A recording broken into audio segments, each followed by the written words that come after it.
Ngasigi function asi haunabagidamagta aikoigi daista fambiriba ikai khumnazaraba president chief guest amadi guest of honor na function asi haudokpinabagidamagta maira chukhatpinaba ningsingjari.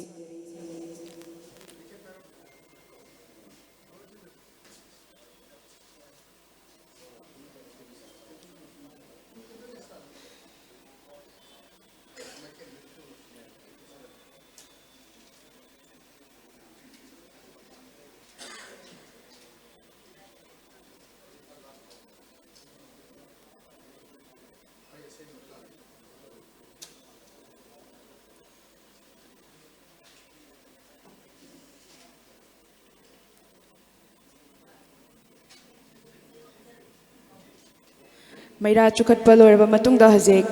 ELITETV gi ahanba foundation day ga mari leinana chief guest president amade guest of honor na cake kakpinaba ningsingjari.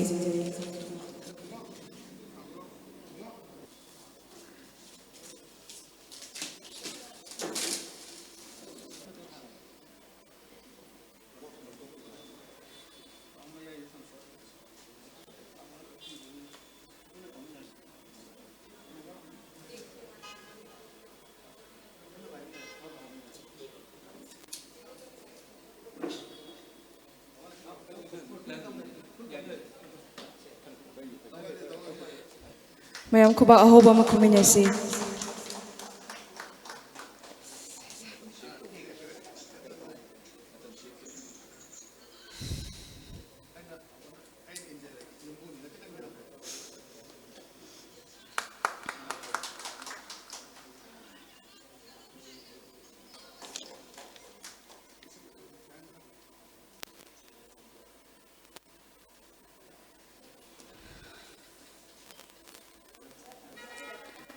Thoromansigi makachada charapoina ekoigi welcome address pibinaba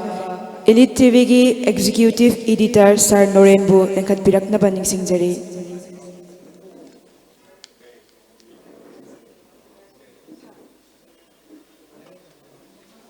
A very good evening. Akoi well wishers haitare ELITETV bu nusibiba lembiriba panelists akoi bu tapi tambiung amba amati akoi staff sing ngasidi punna pulle ahamba foundation di haijabatare akoi ki mapokungwan haitare miyamna nusibituna ELITETV chayi ma mapung phare ngasidi mapung phabjita mayamna cooperation bibiba aduginta ahama butata I thagajaba buduksage aduga loina na akoi ki leijariba mi yamdaba akoina ngamna da bhonna jaribaji mayam ki cooperation yaudga di akoina ngamoi habaduguma aham ani sudai thamjage maruina ngasi lakpiriba mingwen panjarabada chief guest one election piriba tamoram kumar laibire arigi akoi charge sonam lebire tuga agi head haitare agi editor dachi chu tension midun leire adu sigatanatana atobo myam lakpiriba akoina invitation pibibda akoina pijagibda hara hara nusibiduna laprio khwai pun mapu ahamamta taran moksari sidanatana makhatana ELITETV sina chokholna bohona bada mayamgi mateng du pibiu adu gatani akoina nijagada bo mayamdagi adu gatani akoina haijaningma aduga mayam khudima lapi biginakta mayam bo taram oksari. Thank you.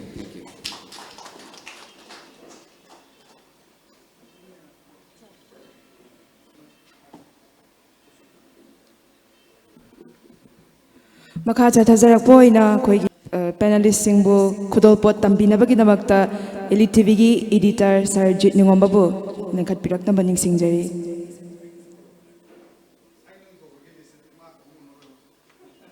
Thank you so much. Marui na ngasi si yamna piktakna tawjaba yamna chamna tawjaba sida koi formality da khara akai ba dum myam tengbirakni masidum tawaro bidana bai hangachage hobe do ba aduna aina dum kokokjarage do kokokjaraga kasi akoi ELITETV na ki mampung phana myam gi seba torokpada akoi gi channel asigi any akoi open debate ta aduga ayuki khana nena ba idol chawba ꯊꯧꯗꯥꯡ ꯂꯧꯕꯤꯕ panelist ꯃꯌꯥꯝ ꯑꯃ ꯑꯍꯜ ꯂꯃꯟ ꯃꯌꯥꯝ ꯑꯃ ꯂꯦꯡꯁꯤꯟꯕꯤꯔꯛꯏ ꯃꯁꯤ ꯑꯩꯅ ꯑꯗꯨꯝ ꯀꯣꯛꯊꯣꯛꯆꯔꯒ ꯑꯩꯅ ꯑꯗꯨꯝ ꯄꯤꯖꯔꯒꯦ ꯅꯠꯇ꯭ꯔꯒ ꯑꯉꯥꯡ ꯀꯣꯛꯊꯣꯛꯄꯗ ꯀꯨꯏꯅ ꯆꯪꯒꯅꯤ ꯑꯗꯨꯅ ꯑꯍꯥꯟꯕꯗ ꯑꯩꯈꯣꯏ ꯑꯀꯣꯟ ꯑꯀꯥꯟ ꯀꯣꯟꯅ ꯈꯟꯅꯖꯔꯀꯥꯟꯗ ꯑꯩꯈꯣꯏ ꯑꯩ ꯑꯍꯥꯟꯕꯗ ꯇꯥꯃꯣ ꯌꯨꯝꯅꯥꯝꯆꯥ ꯗꯤꯂꯤꯞ ꯀꯨꯃꯥꯔ ꯑꯩꯈꯣꯏꯒꯤ ꯄ꯭ꯔꯁꯤꯗꯦꯟ ꯄꯥꯟꯗꯝ ꯂꯦꯡꯈꯠꯄꯤꯔꯛꯑꯣ ꯅꯅꯥꯎꯅ ꯑꯆꯝꯕ ꯈꯨꯗꯣꯜ ꯑꯃꯇꯪ ꯇꯝꯖꯒꯦ ꯃꯁꯤ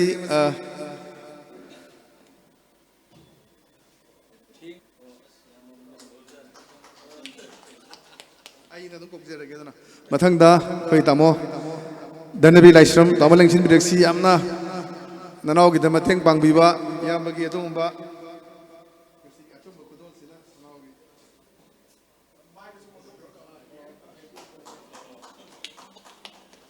ꯃꯊꯪꯗ ꯑꯩꯒꯤ ꯏꯌꯥꯝꯕ ꯑꯦꯅꯤ ꯍꯥꯏꯖꯔꯨꯕ ꯃꯇꯝꯗ ꯇꯨꯝꯊꯈ꯭ꯔꯁꯨ ꯑꯗꯨꯝ ꯍꯧꯒꯠꯂꯒ ꯂꯥꯛꯄ ꯖꯤꯠꯀꯤꯅꯤ ꯍꯥꯏꯔꯗꯤ ꯇꯥꯃꯣ ꯄ꯭ꯔꯗꯤꯞ ꯍꯥꯟꯖꯣꯡꯕꯝ ꯇꯥꯃꯣ ꯂꯦꯡꯈꯠꯄꯤꯔꯛꯁꯤ ꯏꯝꯐꯥꯜ ꯔꯤꯚꯤꯌꯨ ꯑꯥꯔ ꯑꯦꯟ ꯄꯣꯂꯤꯇꯤꯛꯁꯀꯤ ꯑꯦꯗꯤꯇꯔ ꯅꯅꯥꯎꯅ ꯍꯥꯏꯖꯕꯗ ꯑꯗꯨꯝ ꯏꯌꯥꯝꯕꯅ ꯃꯅꯥꯎꯄꯥ ꯑꯣꯏꯅ ꯈꯟꯕꯤꯕ ꯑꯗꯨꯝ ꯑꯦꯅꯤ ꯇꯥꯏꯝꯗ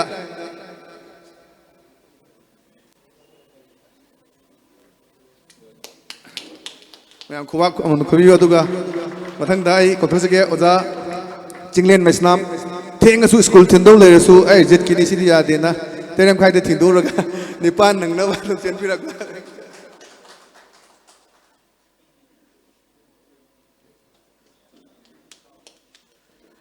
ꯑꯗꯨꯒ ꯃꯊꯪꯗ ꯑꯩꯈꯣꯏꯒꯤ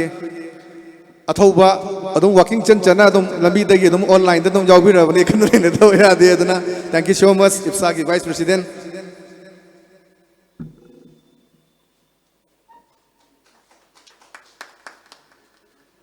ꯑꯗꯨꯒ ꯃꯊꯪꯗ ꯑꯩꯒꯤ ꯃꯔꯨꯞ ꯔꯤꯡꯀꯨ ꯉꯔꯥꯡ ꯌꯥꯍꯧ ꯊꯦꯡꯉꯁꯨ ꯍꯧꯒꯠꯂꯛꯇꯕ ꯌꯥꯗꯦ ꯑꯗꯨꯅ ꯄꯨꯡ 9ꯗ ꯑꯩꯅ ꯍꯧꯒꯠꯂꯛꯄ ꯉꯥꯛꯇꯅꯤ ꯊꯦꯡꯛ ꯌꯨ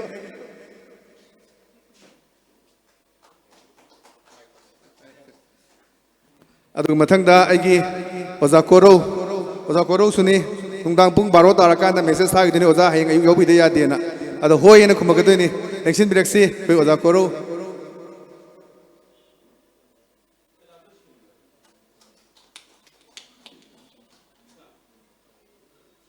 ꯑꯗꯨꯒ ꯃꯊꯪꯗ ꯑꯩꯈꯣꯏ ꯑꯣꯖꯥ ꯏꯆꯦꯜ ꯑꯦꯛꯁꯄ꯭ꯔꯦꯁꯀꯤ ꯑꯦꯗꯤꯇꯔ ꯑꯩꯒꯤ ꯃꯔꯨꯞ ꯑꯣꯖꯥ ꯍꯦꯝꯆꯟꯗ꯭ꯔ ꯊꯦꯡꯉꯁꯨ ꯑꯗꯨꯝ ꯄꯥꯎ ꯂꯩꯔꯁꯨ ꯑꯗꯨꯝ ꯍꯌꯦꯡ ꯑꯌꯨꯛ ꯉꯟꯇꯥꯗ ꯍꯧꯒꯠꯄꯤꯌꯨ ꯍꯥꯏꯕꯗ ꯂꯦꯡꯈꯠꯄꯤꯔꯛꯄꯅꯤ ꯅꯨꯡꯗꯥꯡꯒꯤ ꯑꯣꯏꯔꯁꯨ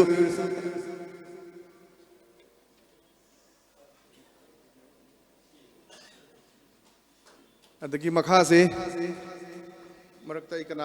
ꯌꯥꯝꯅ ꯅꯍꯥ ꯑꯣꯏꯅ ꯍꯧꯖꯤꯛ ꯌꯥꯝꯅ ꯃꯆꯤꯟ ꯇꯨꯝꯈꯠꯂꯛꯏꯕ ꯑꯩꯈꯣꯏꯒꯤ ꯄꯦꯅꯦꯂꯤꯁꯁꯤꯡꯒꯤ ꯃꯅꯨꯡꯗ ꯑꯃ ꯑꯣꯏꯔꯤꯕ ꯑꯩꯒꯤ ꯏꯅꯥꯎ ꯌꯦꯟꯗ꯭ꯔꯦꯝꯕꯝ ꯀꯤꯔꯟ ꯃꯥꯗꯤ ꯄꯨꯡ 1ꯗ ꯑꯩꯅ ꯃꯦꯁꯦꯖ ꯊꯥꯔꯁꯨ ꯑꯗꯨꯝ ꯄꯥꯔꯒ ꯍꯧꯒꯠꯂꯒ ꯌꯥꯎꯕꯤꯒꯗꯣꯏꯅꯤ ꯁꯔꯨꯛ ꯌꯥꯕꯤꯒꯗꯣꯏꯅꯤ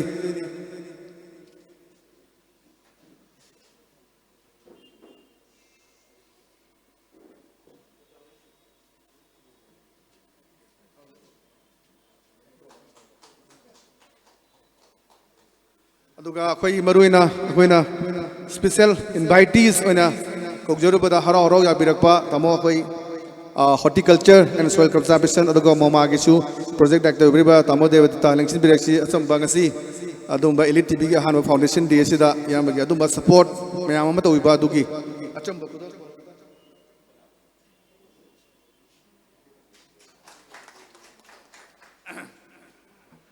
ꯃꯊꯪꯗ ꯑꯩꯈꯣꯏ ꯁꯅꯥ ꯂꯩꯕꯥꯛ ꯄꯥꯎꯆꯦꯒꯤ ꯄꯕ꯭ꯂꯤꯀꯦꯁꯟ ꯍꯦꯗ ꯑꯣꯏꯕꯤꯔꯤꯕ ꯑꯩꯒꯤ ꯏꯌꯥꯝꯕ ꯑꯣꯏꯗꯣꯏ ꯂꯦꯡꯁꯤꯟꯕꯤꯔꯛꯁꯤ ꯌꯥꯝꯅ ꯆꯥꯎꯕ ꯃꯇꯦꯡ ꯄꯥꯡꯕꯤꯕ ꯑꯆꯝꯕ ꯈꯨꯗꯣꯜ ꯄꯣꯜꯁꯤ ꯂꯧꯕꯤꯁꯤ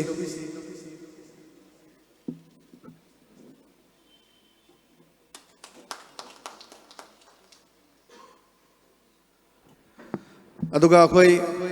ꯃꯔꯨꯑꯣꯏꯅ ꯑꯩꯈꯣꯏꯒꯤ ꯆꯦꯅꯦꯜ ꯑꯁꯤ ꯊꯥꯕꯗ ꯑꯆꯧꯕ ꯃꯇꯦꯡ ꯄꯤꯕꯤꯔꯤꯕ ꯑꯩꯈꯣꯏ GTPLꯒꯤ ꯂꯦꯡꯕꯤꯔꯛꯄ ꯑꯩꯈꯣꯏꯅ ꯀꯧꯖꯕ ꯃꯥꯝꯆꯥ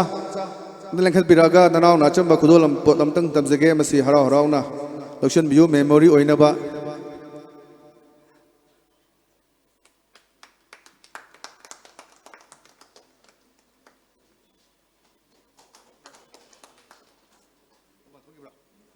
ꯑꯗꯨꯒ ꯑꯩꯈꯣꯏꯒꯤ ꯑꯣꯖꯥ ꯑꯗꯨꯒ ꯃꯈꯥ ꯇꯥꯅ ꯑꯩꯈꯣꯏ ꯌꯥꯝ ꯆꯥꯎꯅ ꯑꯩꯈꯣꯏꯒꯤ ꯆꯦꯅꯦꯜ ꯑꯁꯤꯒꯤꯗꯃꯛꯇꯁꯨ ꯃꯇꯦꯡ ꯄꯥꯡꯕꯤꯕ ꯑꯩꯒꯤ ꯃꯔꯨꯞ ꯑꯣꯖꯥ PK ꯈꯨꯃꯟ ꯌꯦꯡꯁꯤꯟꯕꯤꯔꯛꯁꯤ ꯑꯗꯨꯒ ꯑꯩꯈꯣꯏ ꯆꯝꯂꯕ ꯈꯨꯗꯣꯜ ꯄꯣꯜꯁꯤ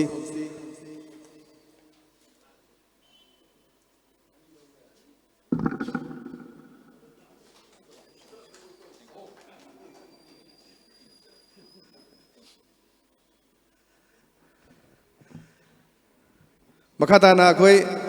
मरुइना कोई लाइक माइंडेड ग्रुप तगी लेंबिरकपा आइगी नाउ प्रकाश लेंसिन बिरक्तना सॉरी राकेश प्रकाश है तो करे लेंसिन बिरक्सी अदुगुवा राकेश नाउरेम ngasiಗೆ sumba नाउ सुई काय खुना बच्चे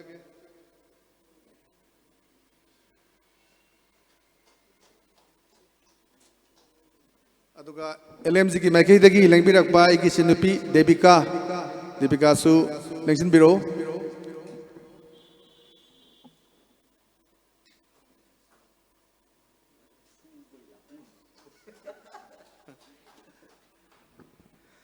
अदुगा मथंगदा अखोगी याम चौब ngasi gi nimitida khoi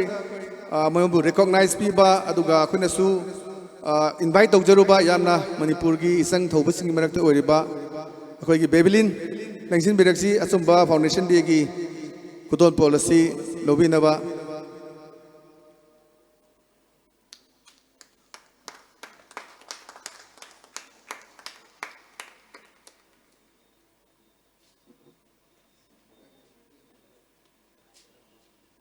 अदुगा अखोगी चनपी पोंगनफम की सोनिया लेंसिन बिरक्सी अचम बंगसी की नबुंग खुदोन पोसी मेमोरी ओइनबा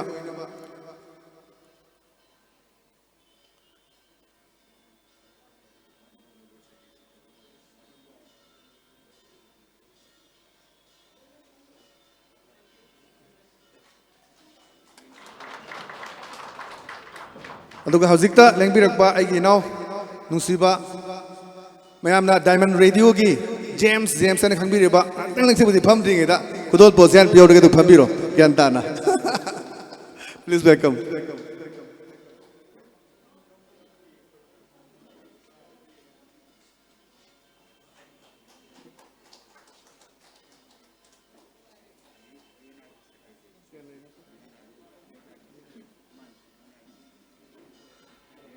अदुगा ngasiगी नुमिसिदा याम कन्ना अखोइना अखोइगी चैनल सिगिदमक्ता यामना चौबा अदुगा खननेनबदा अदुगा तैदा अचौबा थोदांग लोबिरिबा अदु एनी टाइम दा कोइ सरुगा बिबा UNI की ब्यूरो चीफ ओइरिबा एन सैतजित लेंसिन बिरक्सी अचमलबा खुदोल पॉलिसी लोबिनबा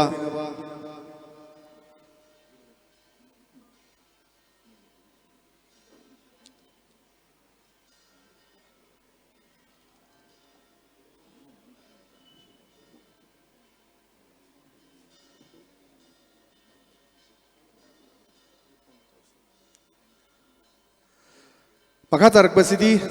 अखोई इनाव हाई तारे याम थवाई यौबा अदुम अखोइना आइना तोम टीवी देसु लेजरम्बा अदुगा अखोइगी एनी थबक्ता अचौ मतेंग पांगबा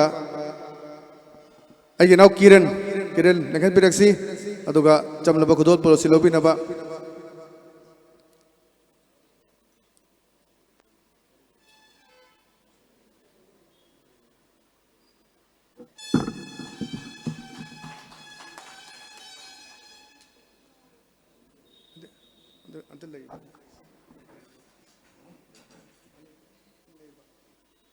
अदुगा मरुइना अखोइगी चैनल असिगी अचौबा ओपन डिबेट सरुक यारिबा मयु अनी खतंग ngasiगी निमिस्ते काय खुनु बुच्चगे अगी चिनपी हरिप्रिया तोंग्रम लेंसिन बिरक्सी अदुगा चमलबा खुदोल पॉलिसी लोबिनबा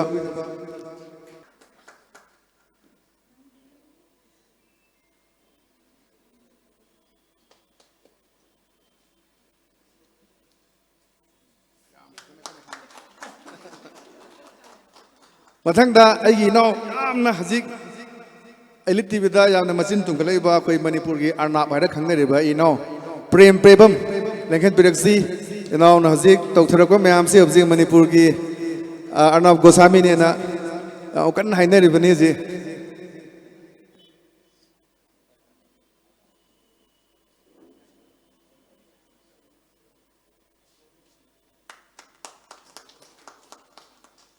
अतः अवर पासिंग दी अखोई तमना तौजरगे अखोई family ngak tangai manam function si makha chan sa tudanaba aigi chan pida chinajage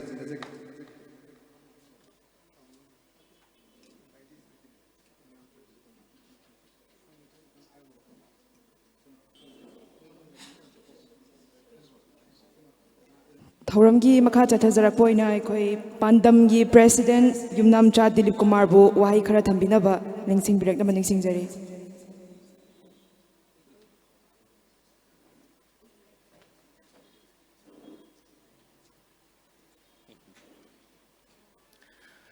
ngasi ELITETV gi ahanba foundation day numit asida mai tangmun election biriba honorable MLA Arun Kumar amasung tamo akoi punamaki kana tawriba guide tawbiriba tamo sonamani amadi ELITETV gi mapu oibiriba yamna achauba thodang lobiriba jit ningomba ahuma poi kai khunu uchari loina namang delengsin biriba amana akoina saktak targasu loina mangna miyamna khangnaraba one and all punamakpu ai subna paramjari ngasi si yam nungaiba numine jinna tamosi yawbiu haibu daba akoina hena yawningna leibaduga mapa jarudana asi kitang selobjechenna as yawdaba yade hena yawbo phangjaba se masi am laibu fabani ado aikoida yam ngakpa ma lei Manipur da leiba Manipur macha amo oina aikoigi electronics ki sigi kano sida media gi lam sida akoina itha thajadana hek chong thorbuga cha da kap thorbu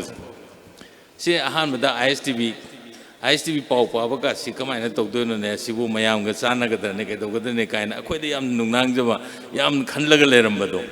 aikoigi sina hena phajaba masak am puthorbo aduga ISTV digi dum mathang sum pak thoraktana hojikti yamna independent kano mayam ama different media gi house mayam ama thorbo se aikoigi yamna uphabani maramdi kainoida akoina leijari sisu mayam mamangda ngangjarage hena ngangjarage chongjarage hena leiriba seisda asigi chongiba phalliba mayam se masi coverage bibidragadi akoijo khangbiroidoineba akoina hekta singya tamya arapa anakba mayam je chatlaga loinamakta mayam mangda meeting tawrba mayam mangda akoina phungdokningba phungdokba ngamponde ngamdaba sibu faja wahi wata je akoina bhawda ibada thoroidoba ainadi khudaki oinadi hengang thokjagiba ga si ko tawraganda ge he hapirakpa adagi akoigi print media da leiba sinausingasu yamna khangna yamna haina reporting tawbirakpa madugumada akoina yamna thagatchaninba je madugi platform ama ngasi ri phangjare aduga loinana sigi electronic media da natana akoigi leiriba kano singsida akoigi radio gi private radio channel haitarene radio nongin gi adagi akoigi diamond radio gi imang phambiriba adagi ada kano da leibiriba ichanupi asi mayamse si mayam jingsina mu cooperation ji mu aikoida pibirakbadagi moina de hai akoi gas mayam ji kawra wari chaw phangjari ne na nate aikoigi kano si biography रे अखोने तौजरिबे activities सी खर focus तौविनबा मयामना मदुगी medium से अमा PB बसे अखोइ दियाम लेउ फबने अदुना सिगुंबा सिउना चाखलकने जे we never expect तसेंगना थाजरुदबने radio गी लमदसु हेदोंना अदुम कनो तौरकपो 24/7 गी कनो सेसिदा अदगे मु मीडिया गी अदगे इलेक्ट्रॉनिक मीडिया गी डेवलपमेंट सिजु याम थुना लाखिबा हाइतारे अहमद सिन टीवी ICTV न लेरिगे अनि लेरिबसे सिगी सिना मु केदोगेदा 18 June न मियाम न खंगनरिसे करिमा सिन टीवी न ICTV न लाइव कवरेज बिबिरमद्रबा अदु योबि क्लाइमेक्स तो योबुगा मोय अदु योंना कोई असेंबली मै थारम दबे याय नत्रगना क्वार्टर मै चाम दबे याय पार्टी ऑफिस मै चाम दबे याय सिन टीवी ICTV न हेक डायरेक्ट लाइव टेलीकास्ट तोखलकपा से युम द फमम मयाम जे येंगा कान ए मिजु थोकरे अखोजु थोकदबने हाइबगी वाखल सिदा सि हाइरगदि मोइना केस कैदन हवाइदि हम कना हाइबा यारमदे हाइबदि मनिपुर गवर्नमेंट ना थांगैसिना क्रिमिनल ने पालगना मै थागिबगी मी हाटगिबे केदो मयाम जे हेक मी चामरी चांगा हेन केस पानजनदना कोइतान ताना लेरिङेने असि अखो याम कना हाइदि अदो हुजिकते हाइबा यारे सिन टीवी ICTV ने थांगैसिन लाइव टेलीकास्ट तौना कवरेज बिबिदना खुदक्तर मियाम जे हेक इरांग से हौनिंगबगी वाखल अमा आई याहुदब तारे हाइबगी वाखलदुदा हेक्ता कनो मनपुर मियाम से लांघिबसिदि सिन टीवी ICTV गी मपानदगिने न हाजनिंगी अदुगु लोइनना थोरेबा मयाम दुबु अखोइना खुमजन जरकांदा अचुम वे अमदा पुबु ngamjabagi ꯄꯥꯡꯒꯟꯁꯦ ꯑꯩꯈꯣꯏꯗ ꯄꯤꯕꯤꯈꯤꯕ ꯑꯗꯨꯅꯅꯤ ꯃꯁꯤ ꯀꯩꯅꯣꯇ ꯉꯁꯤꯒꯤ ꯊꯥꯛꯁꯤ ꯌꯧꯖꯔꯛꯏꯁꯦ ꯑꯗꯣ ꯉꯁꯤꯁꯨ ꯍꯧꯖꯤꯛ ꯂꯩꯔꯤꯕ ꯑꯩꯈꯣꯏꯒꯤ ꯋꯥꯈꯜꯂꯣꯟ ꯃꯌꯥꯝꯁꯤ ꯐꯣꯡꯗꯣꯛꯅꯤꯡꯕ ꯑꯗꯩ ꯀꯔꯤꯒꯨꯝꯕ ꯏꯚꯦꯟ ꯑꯃ ꯂꯥꯛꯄ ꯃꯇꯝꯗ ꯀꯔꯦꯟ ꯏꯚꯦꯟ ꯑꯃ ꯂꯥꯛꯄ ꯃꯇꯝꯗ ꯍꯥꯏꯅꯤꯡꯕ ꯐꯣꯡꯗꯣꯛꯅꯤꯡꯕ ꯃꯌꯥꯝꯗꯣ ꯃꯗꯨꯒꯤ ꯄ꯭ꯂꯦꯠꯐꯣꯝꯁꯦ ꯌꯥꯝ ꯊꯨꯅ ꯄꯤꯕꯤꯔꯛꯄꯁꯤꯒꯤꯗꯤ ꯌꯥꯝꯅ ꯁꯥꯊꯤꯅ ꯅꯨꯡꯉꯥꯏꯖꯕ ꯑꯃꯅꯤ ꯑꯗꯨꯅ ꯀꯩꯅꯣ ꯑꯩꯈꯣꯏꯒꯤ ELITE TV ꯌꯥꯝ ꯀꯨꯏꯅ ꯁꯥꯡꯅ ꯃꯇꯝ ꯁꯥꯡꯅ ꯃꯤꯌꯥꯝꯒꯤ ꯁꯦꯕꯥ ꯇꯧꯕꯤꯈꯣ ꯑꯗꯨꯒ ꯂꯩꯔꯤꯕ ꯁꯩꯁꯤꯗ ꯃꯤꯌꯥꯝꯒꯤ ꯚꯣꯏꯁꯁꯦ ꯇꯥꯔꯒ ꯃꯤꯌꯥꯝꯒꯤ ꯑꯄꯥꯝꯕꯁꯤꯡꯁꯤ ꯈꯣꯝꯖꯤꯟꯕꯤꯔꯀꯥꯟꯗ ꯑꯅꯧ ꯃꯈꯜꯒꯤ ꯀꯩꯅꯣꯁꯦ ꯄ꯭ꯔꯣꯒ꯭ꯔꯥꯝ ꯀꯌꯥ ꯄꯨꯊꯣꯛꯄꯤꯔꯛꯇꯅ ꯑꯩꯈꯣꯏ ꯄꯨꯝꯅꯃꯛꯀꯤ ꯌꯥꯏꯐꯅꯕ ꯁꯤꯟꯕꯤꯔꯛꯀꯅꯤ ꯍꯥꯏꯕꯒꯤ ꯊꯥꯖꯕꯁꯤ ꯊꯝꯖꯔꯒ ꯄꯨꯝꯅꯃꯛꯄꯨ ꯊꯥꯒꯠꯆꯔꯤ ꯊꯦꯡꯛ ꯌꯨ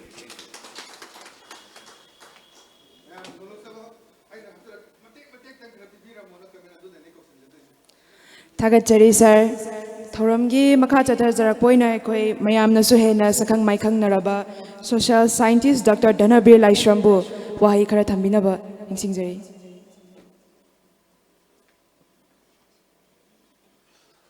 ELITE TV की फाउंडेशन दे अहानबा सिगा मई लेना लेंसिन बिरिबा चीफ गेस्ट आइगी नावरुन अदुगा गेस्ट ओ नवैना लेंसिन बिरिबा तमो Sonamani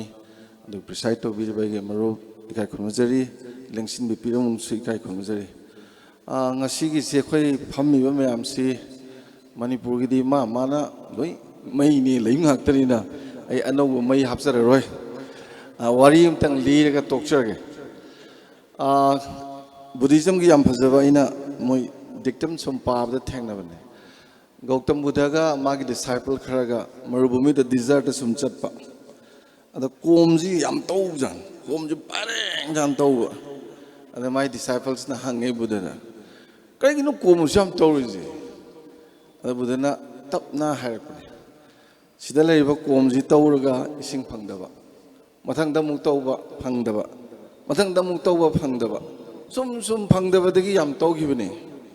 ahan bagisida phajan tawramaba ising joy phangne aduna aina ELITE TV gi akhoi ngasi preside tawbi thamjani gi mase phajan tawbiro ji men tana tawthabiro ising orang kaina wa thoksira janu thakchaning ba khoi myam khitawju thakchaba phangjage aduga loisilakpada akhoi gi yam hena chawkhatana mayam gi chaliba lambel sidam yangna akoina kangana iroiba yengbada mayana phajei na khuba ko makhada makhongno otpadu udabdo ada olingai kang chele ana kanna otpiro in staff su kaisu mayam ji haijaraga mangoloiba oi biu oina thamjaraga thank you very much ꯊꯥꯒꯠꯆꯔꯤ sir ꯃꯈꯥ ꯆꯠꯊꯖꯔꯛꯄ ꯑꯣꯏꯅ ꯑꯩꯈꯣꯏꯒꯤ editor Pradeep ꯐꯟꯖꯧꯕꯝꯕꯨ ꯋꯥꯍꯩ ꯈꯔ ꯊꯝꯕꯤꯅꯕ ꯅꯣꯂꯨꯛꯅ ꯅꯤꯡꯁꯤꯡꯖꯔꯤ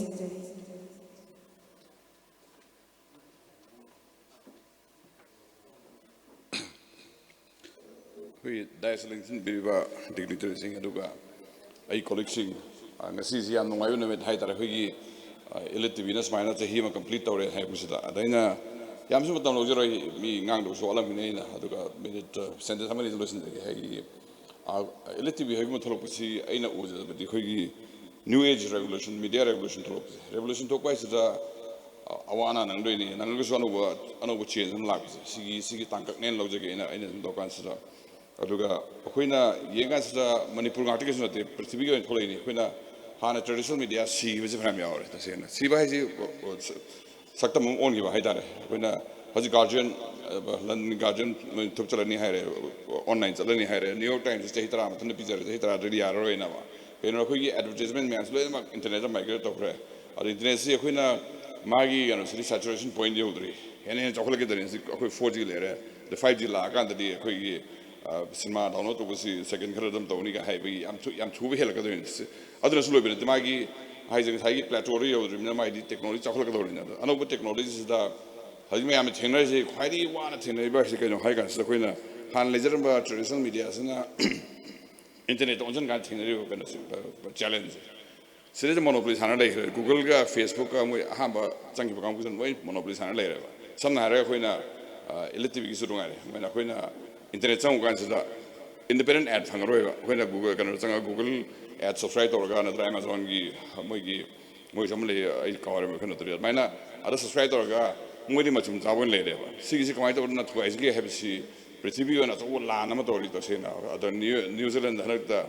ngena we mo le new zealand da supposing aina puthokcho program ma Facebook ta kanam share toragadi Facebook ta popularity hen mani Facebook na khoi revenue khot pi hum te ka hena smaina anoba model revenue model ma thol kholi khoi gi revolution si mai pa khiroi aduga tasen khoi struggle do sin to rai khala du revolution horo pagi khudam ne lo jage khoi smaina no ba media no ya proliferate isi moi ma machine hengle khoringi khoi sai revolution si kankhle ni kankhle su revolution si da khoi na sum tung han pa ba hindsight to yam nuai na power revolution how re aduna Russian revolution or communist like mousing it or haggans ada revolution sing ta sena thena ro kam da wana ngate wari ni lower consider jukam on consider an ano thola consider hanagi akoi saktam du thamamaga ano saktam thorpai podana khin tori se aduna akoi si revolution dagi maraktal lei ba stage ne amaina khanji koi khan consider duga akoi ne heta surrender to si ade aduga khoi ne heta la se mai pa ne haibsing amoi ke no da khoi gi chowa paradigm ni change tori se sa heba khoi ne sida media organization kharamuta paisa se kormi tan do no haibi pose hana khoi to khabar to kan se khabar direct ad la me hajisna koi to ge da internet the preferred way se kai no hai kan se internet di advertisements per click to pi hai di aina khabar am the advertisement full page ma hapke khoi sai ha na to ta so ni hapke ha full page hap kan se program kya no mai le mani meaning yang bidra so ad pe hadum pdr we internet na kamai to ge raina se na google da ad ma hap ge hai kan se da mi yang pe maton happy ne advertisers kana ba aduga so reach up the help interactive mo ni na ba sam ha ga ina advertisement so time ne da program pi ga hapulo advertisement do google da ari sar ke nominal fee pi ra hapulo ni mi ne kai mi yang bi ra happy ro yang bi ra click to click kuring bi ha ka moi ne pe ha pang ni moi phang de khoi saru khai ko da ne ba se 10% khai bi ha ro ni adu moi ne phang do 90% phang do na sigi revenue model si kamai to da na amu hana redefine to si haisna khoi gi prithvi gi media gi na khoi taw chaw challenge ha gi si ne ba sum to si khoi gi wa dan teng sa ha gi mai na khan ne khoi gi bi khoi na angang wen ro ba na ha wen ro ba newsweek magazine ha gi u gi re mai to da na khoi na mathang mathang amazon ga no sida khoi gi se khoi gi washington post khoi gi kano ga moi gi acho news break to da na yam power newspaper su moi su ngamak da na amazon ni thok re ai da khoi na matam da si media have si secret kano ni ha do dukandar am lesing jane dukan amazon hai ta sing hai dukandar ni he na or ba khel pe mo ni to ri so ba ada khoi change lag pa se kamai adapt to ge ro kamai to na khoi si revolution se da khoi na kamai na khoi gi he na kana na ba he na kan kan to si hai si polop ki challenge ne mai hai ga so solution de ge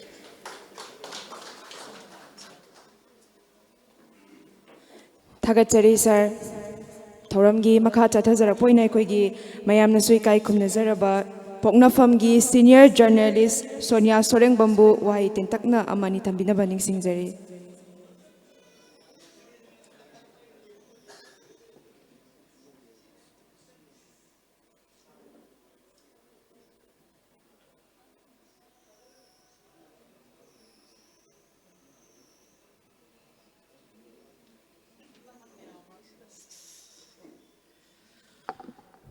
Siang wangi. Ya ko. Mayam puna mapu khoram jari aduga dai selection biri waigi aigi bung amojit aigi bung honorable MLA ko gi tamorun aigi tamo sanatum tamo sanamani ngasi dai di yam chaw platform amada wanga mo phangjaba go mai on fill tawre ngasi di ang khangau dra maning pham lai bani ngasi elite ki hamba foundation di no mechida ina mayam punamak pu elite pu hena mangjin thaba adugum channel nama tv electronic channel nama oibio loina na aina thoido heno na thagat chaning ba man hai tare foundation di ne na thagat charma ge daje hai ai marup hari priya siga ayam boina isi discussion tawne aina kwai kiri je ELITETV da aina kwai kiri je swai laur je hangak po question sing je yam dong ata hangjalak ba ya da direct thom jale ai khumpham labam ko ju thaidok thaijin tawna na hona jai ni do aduna simadi aina ELITETV gi mafam da yam top pa hai tare sigi kano mai gi phangja hai tare aduna si ga loina na aina ELITETV da thengnaja experience hai tare hari electronics media asigi mark sida akhoi nupi mayam ama dajina pukhat pirak pase even reporter ni khangde anchor ni khangde panelist mayam se nupi sing se amna promote to ba dugumba electronics channel lam oibagi namata ina yamna haidi yam nungai jaba hadi women empowerment ama sagat pa ELITETV na su achawa mating ama di sunggat piri haiba wafam si thamjaraga amokhanna nupi mayam ama thongna phabi nupi mayam ama puthokpiro dajet hene na mangjin thaba hena mai pakpa channel ama oibi dun miyang gi seba matam sangna phangbo oibiyo thank you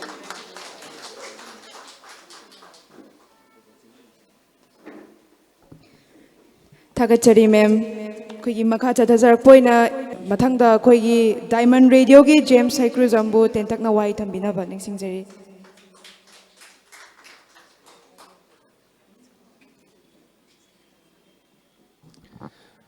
Ahanmada Punamapui kai kumajari Dice Television Biriba Honorable MLA Sararun aduga koi Sonamani Tamuzit Lengsin Biriba ngasai sukoi ozadana bin hatakpikre amamam panbada lebak sigi machang wereba sana lepa sigi mapari Punamai kai kumajari punamak ming panjadragasu ngasi si khangaude siguma numit ama chahi mafakhiba duga Tamuzit na no manumidang amengoda call tori smai tawdana news channel ama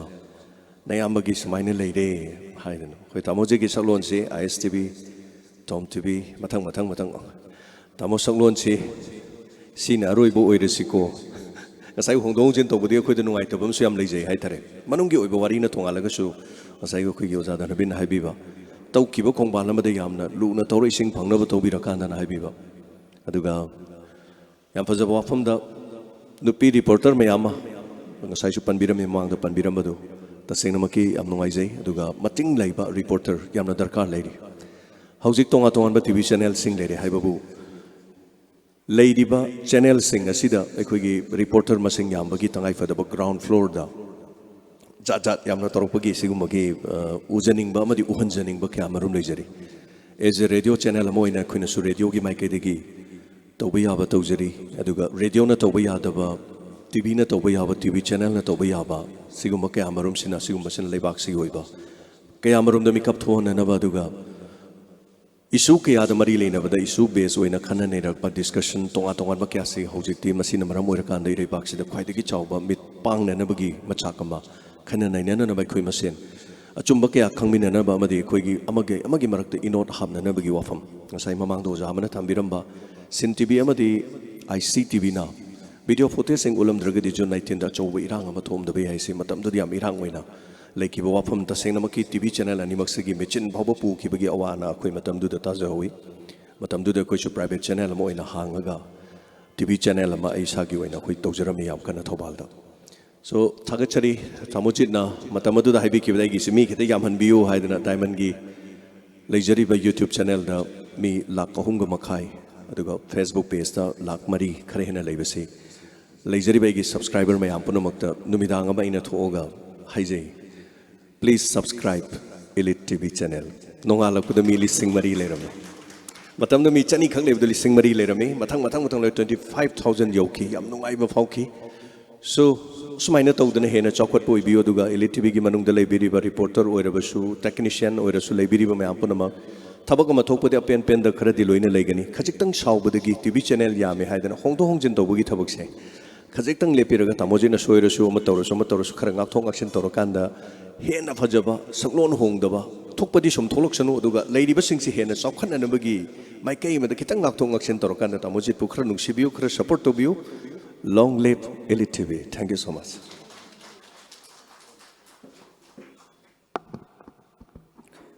Thagachari Oja James Haikru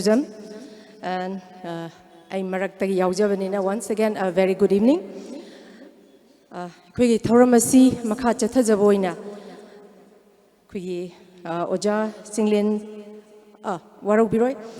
Han Bamakta de Kwigi Oja RK Nimai retire IS Kwigi Adum panelists oina damak su thaupu bi bahaigadra mating pang bi bahaigadra koi goza RK Nimai bu ikai ba khumna ba uche boina koi lengyan amatang khudol tam jageuja amtang lengsin birak na bading singjari lengyan khudol tam bina na bagi damta ai Sir Noren Bukokachari.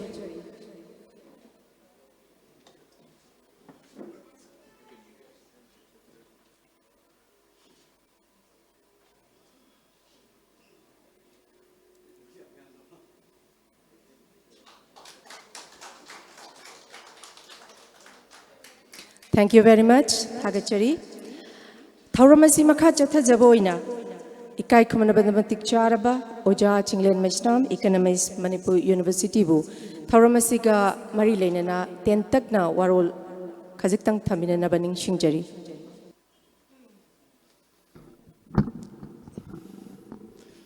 Yamnong Sigi Yamna Buning Supermid Haitare, ELITETV Yamzuana, Adum Hosi Potum Circle Gi, Dum Taurene Kanzai, Noma, Quizina Loku given with Amada, Ivani program to win to Maloko the Toki. How's their color, you see? Quigi didn't look as a motion Mangadova. Adu de ay creative la brand di kale adayam sanang jaro adu aina feel to zabase mayam da to biram ra to biram de khangre numit khuding ang da feel to zabase ay gross ta ay tolob la ani makai mya leiba ay dunga ngi myam mal to dum jawre ay yum su sa de isa gi gari su loan ni kaim leite ay kaim leite hojik su ay mating di dum warak pani na dum pangi hojik su the media is the late, why am the monitor, ma'am, which they are. I am right there. Some come back when Mayang don't see them some however. So he tragi mamma the Kunimanga. Media the Kanan, Hington, and the Chelambas you see, who hit about Mam Yahore. Matang. I don't know. Sigin white about Mam, see Kalakanda, Queen a Sinuiva, Kanana, Kuiwariva. Spunamasi Yang Jarakanda, and Hazening with the Maruna, Kuilangakta, and Hazening the sea, Kogi. Media person sing haitare makogi dam da kanaba special kogi package amasung policy program karto biba aduga makoi da minimum wage mo pibangam de why media houses am loina why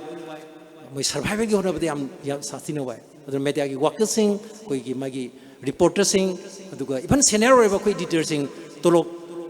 25000 yo basi masing am de na ina ai tajai aduna khenari ba myam sigi disparity sigi gap aduga sigi inequality myam sigi sina koi maduni koi zik leiba films aduna ina lastly ina thamjaning basi yamna hong badi myam leire adubu manipur gi ruzik leiba ngang bazu henkale koi adagi phajana koi gi ngang ba myam su ji thore adubu adugi matik masing neina ba ngang ba hengalak ba adugi matik koi gi election da paisa changbai changju hengalai si kari kino habi question ama masijo koi hangba change aduna ina lastly ina thamjaning basi Hosi Nangi ba Koishu, Messi Stricta, Koi action to Wimatam do, Madu Yorabra, Aduna, Koi Tingtang Amasung, Koi acting Haitaren. Anisi Punbagi, Matam do Koi Yorban Kali, Natragati Manipursi, Dehorani, Aduga, Aroy Basingi, Marta Irulevamna, Manipur Kanbada, Kanbagi Wadi Koyam Hayatu, Kaimaruna Kanbada, Kalisi, Matam Kanbasimaru, Oy Habitam Zaraga, Matam Kanaba Koi Honasi Hajar Elusinjag. Hagachari Makachata Zarapoina Kugi Kaikumna Matik Charaba Yambong RK Nimai Retire IS Pu Tauramasiga Marilenina Tentak Nawarol Kazakhstan Tamina Nabaning Shingjari.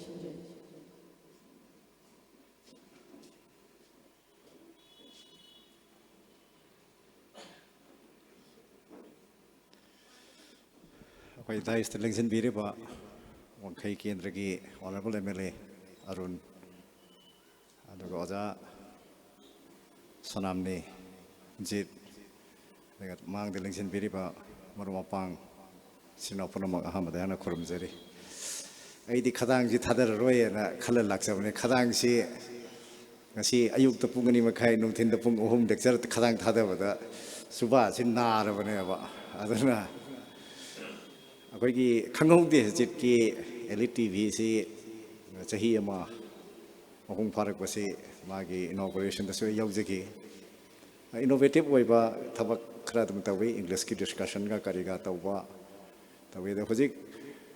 ꯑꯩꯈꯣꯏ electronic ꯃꯦꯗꯤꯌꯥꯅ ꯆꯦꯂꯦꯟꯖꯗ ꯌꯥꯝ ꯀꯟꯅ challenge ꯇꯧꯔꯛꯏꯁꯤꯗꯤ electronic ꯃꯦꯗꯤꯌꯥꯁꯨ ꯌꯥꯝꯃꯤ ꯃꯅꯤꯄꯨꯔꯁꯤ ꯑꯩꯈꯣꯏꯒꯤ ꯀꯁꯇꯃꯔꯒ ꯌꯦꯡꯕ ꯀꯥꯟꯗ ꯑꯩꯈꯣꯏꯒꯤ ꯆꯦꯅꯦꯜꯁꯤ ꯃꯁꯤꯡ ꯌꯥꯝ ꯊꯤꯅ ꯌꯥꯝꯃꯦ ꯑꯩꯅ ꯊꯥꯏꯅ ꯍꯥꯏꯕ ꯇꯥꯔꯦ ꯑꯩꯅ ꯑꯩꯈꯣꯏꯒꯤ ꯗꯥꯛꯇꯔ ꯁꯤꯙꯨꯒꯤ ꯃꯈꯥꯗ ꯑꯩꯅ ꯊꯕꯛ ꯇꯧꯔꯤꯉꯩꯁꯤꯗ ꯃꯥꯅ ꯃꯇꯝꯗꯨꯗ ꯍꯥꯏꯈꯤ ꯏꯟꯗꯤꯌꯥꯗ ꯑꯦꯌꯔꯂꯥꯏꯟꯁ 7-9 ꯂꯩꯔꯤꯁꯤ ꯂꯩꯕ ꯌꯥꯔꯣꯏ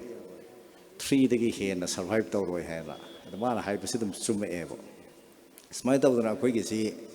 ꯁꯔꯚꯥꯏꯚꯦꯜꯒꯤ ꯀ꯭ꯋꯦꯁꯟꯁꯤꯗꯩꯁꯤꯗ ꯑꯩꯈꯣꯏ ꯆꯦꯅꯦꯜ ꯃꯌꯥꯝꯁꯦ ꯑꯗꯨꯒ ꯍꯧꯖꯤꯛ ꯌꯥꯝ ꯀꯟꯅ ꯃꯦꯟ ꯑꯣꯏꯅ ꯆꯦꯂꯦꯟꯖ ꯄꯤꯔꯤꯁꯤꯗꯤ ꯁꯣꯁꯤꯌꯦꯜ ꯃꯤꯗꯤꯌꯥꯒꯤ ꯕ꯭ꯂꯣꯒꯀ ꯀꯔꯤꯒꯥꯁꯦ ꯍꯥꯏꯗꯤ totally unregulated ꯑꯣꯏꯕ ꯍꯥꯏꯅꯤꯡꯕꯗ ꯍꯥꯏꯕ ꯑꯗꯒꯤ ꯃꯁꯤꯗꯁꯨ ꯁꯔꯀꯥꯔꯅ ꯄꯥꯡꯁꯤꯜꯂꯤꯕꯅꯤ ꯁꯔꯀꯥꯔꯒꯤ ꯄꯥꯎꯁꯤ ꯐꯣꯔꯃꯦꯜ ꯃꯤꯗꯤꯌꯥꯒꯤ ꯍꯥꯎꯁꯁꯤꯡꯁꯤꯅ ꯐꯪꯗ꯭ꯔꯤꯉꯩꯗ ꯕ꯭ꯂꯣꯒꯁꯤꯡꯁꯤꯅ ꯐꯪꯉꯒ ꯑꯩꯈꯣꯏꯒꯤ ꯌꯨꯇ꯭ꯌꯨꯕꯇ ꯊꯥꯒꯠꯂꯛꯏꯅꯦꯕ ꯁꯤꯃꯅꯤ ꯍꯧꯖꯤꯛ ꯑꯩꯈꯣꯏ ꯃꯤꯗꯤꯌꯥꯒꯤꯗ ꯌꯥꯝ ꯀꯟꯅ ꯆꯦꯂꯦꯟꯖ ꯂꯩꯔꯤꯁꯦ ꯑꯗ ꯃꯤꯗꯤꯌꯥꯁꯤꯗ ꯑꯩꯗꯤ ꯄꯥꯝꯖꯕꯅꯤ ꯑꯩꯅ ꯍꯦꯛ ꯂꯥꯏꯔꯤꯛ ꯇꯝꯕ ꯂꯣꯏꯔꯒ ꯊꯣꯛꯂꯛꯄꯗ ꯑꯩ 1980 1983 ꯑꯩꯒꯤ ꯊꯕꯛ ꯆꯪꯕ ꯁꯤ ꯑꯩ ꯃꯦꯒꯤ ꯇꯥꯡ 13 83ꯗ ꯆꯪꯕꯅꯤ ꯑꯩ ꯇꯥꯡ 12ꯒꯤ ꯃꯅꯤꯄꯨꯔ ꯃꯦꯒꯤ ꯏꯗꯤꯇꯣꯔꯤꯌꯦꯜꯁꯤ ꯏꯔꯒ ꯑꯩ ꯃꯗꯨꯗ ꯃꯤꯗꯤꯌꯥꯗ ꯆꯍꯤ 3 ꯑꯩ ꯌꯥꯎꯖꯔꯝꯕꯅꯦꯕ ꯑꯗꯣ ꯗ ꯃꯣꯃꯦꯟ ꯑꯩꯅ ꯁꯔꯀꯥꯔꯗꯒꯤ ꯔꯤꯇꯥꯌꯔ ꯇꯧꯕꯒ ꯑꯩ ꯇꯥꯡ 35ꯗ ꯔꯤꯖꯤꯒꯅꯦꯁꯟ ꯊꯥꯖꯤꯜꯂꯒ 13ꯗ ꯔꯤꯖꯤꯒꯅꯦꯁꯟ ꯊꯥꯖꯤꯜꯂꯒ ꯑꯩ ꯇꯥꯡ 19ꯗꯒꯤ आर्टिकल इब हौरे हौजिक अने इब आर्टिकल से अना नहान येंकांदा 150 सूरे मदी मनुंगदा कोविड मरफूग निपान ई फेब्रुवरी के तंग मंगा दगी इखलकपसिना 2020 के मणिपुर दा कोविड एजी तानाद्रिंगैदगी आई इब हौजबनेबा अराउंड 88 कुंब ई अदा आई मथंगी नुमाइजिंगदसु कोविड के अमा इजगेना खली कोविड सी सीरियस ओइगदोरे अखोइगी सब वेरिएंट अमा BA275 सी 85 म्यूटेशन लई है अदुना सीबदी चांग हंदै CDMC अदा मीडिया की ngasi जो सरकार की जो मोय मीटिंग का तौना तवे है अदो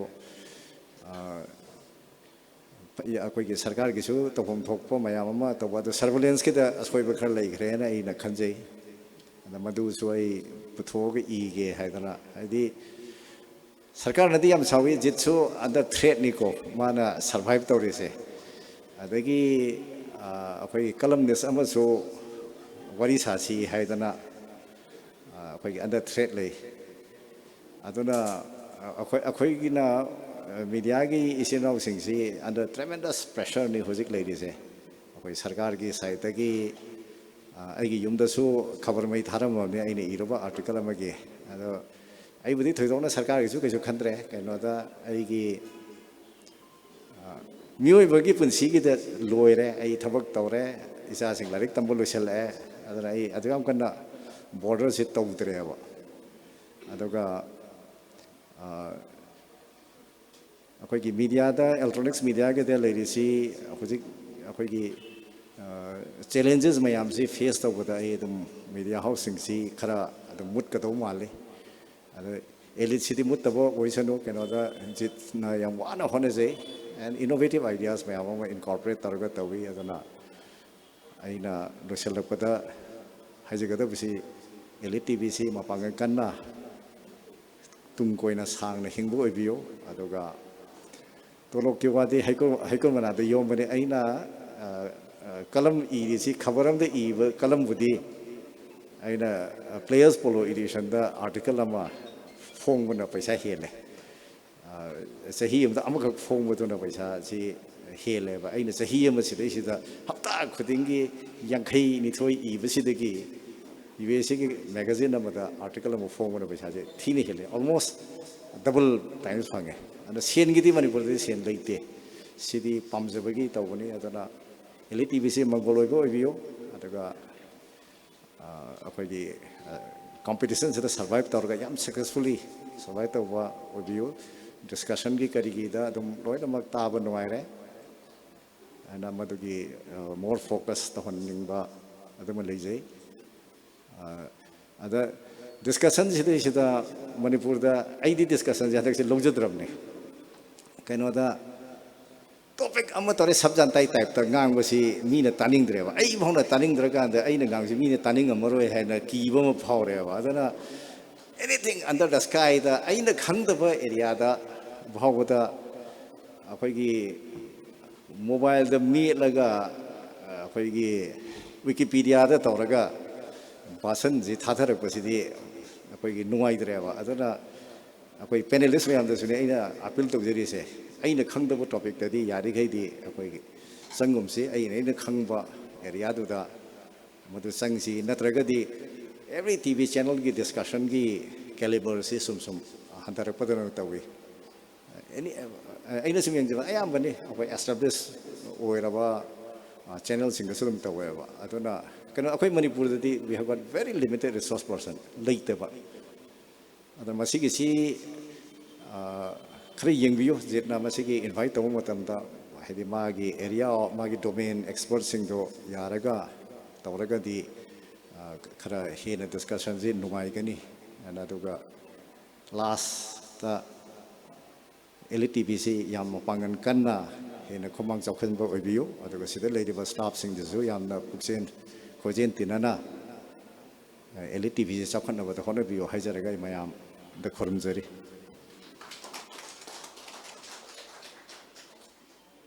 Thank you very much, sir. Kuigi lengbirakliba khwai punamak tagi kuigi special invitees singi maikei dagi koina speech tentak na haibiona thamjariba sigi marak khajiktang thatna kuigi TH Hemo Panthoibi Housing Managing Director Sir Hemo bu kui ELITETV gi maikei dagi chamlaba khudol amatang khudol tamjage khudol asi tambinana bagidamakta akugi jit ningomba editor bo singjari.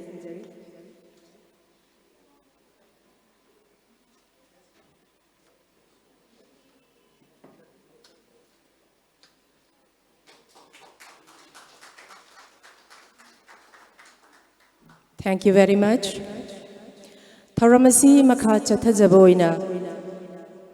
ekhige debate khuding makta yamna toina dumak saruk yabiba awat ana thidana paisagi ka awat karimta thidana dumak mating pangbiba panelist mayama adu ngaktani ngasi lengbira ibasi hairiba panelist singsigi maraktagi adum khangatcharaga ekhige ibung yendrembam kiran social activist pusu tharamasiga mari leinana yam tentakna koi nungdang gi matam su oibanina khajik tension biraga adum point da lak biraga ten thambina nabaning singjari.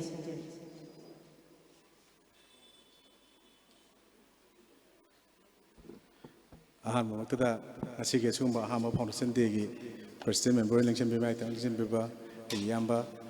editor be chief de be tawo jiting omba wangai asigi yamba tamorun adoga pabung chunamni loina mangda asi ai mang election biriba kai kono matik charaba different personalities mayam masu ka kunoi ka kumle tasengna yam thoina thamingai te ngasai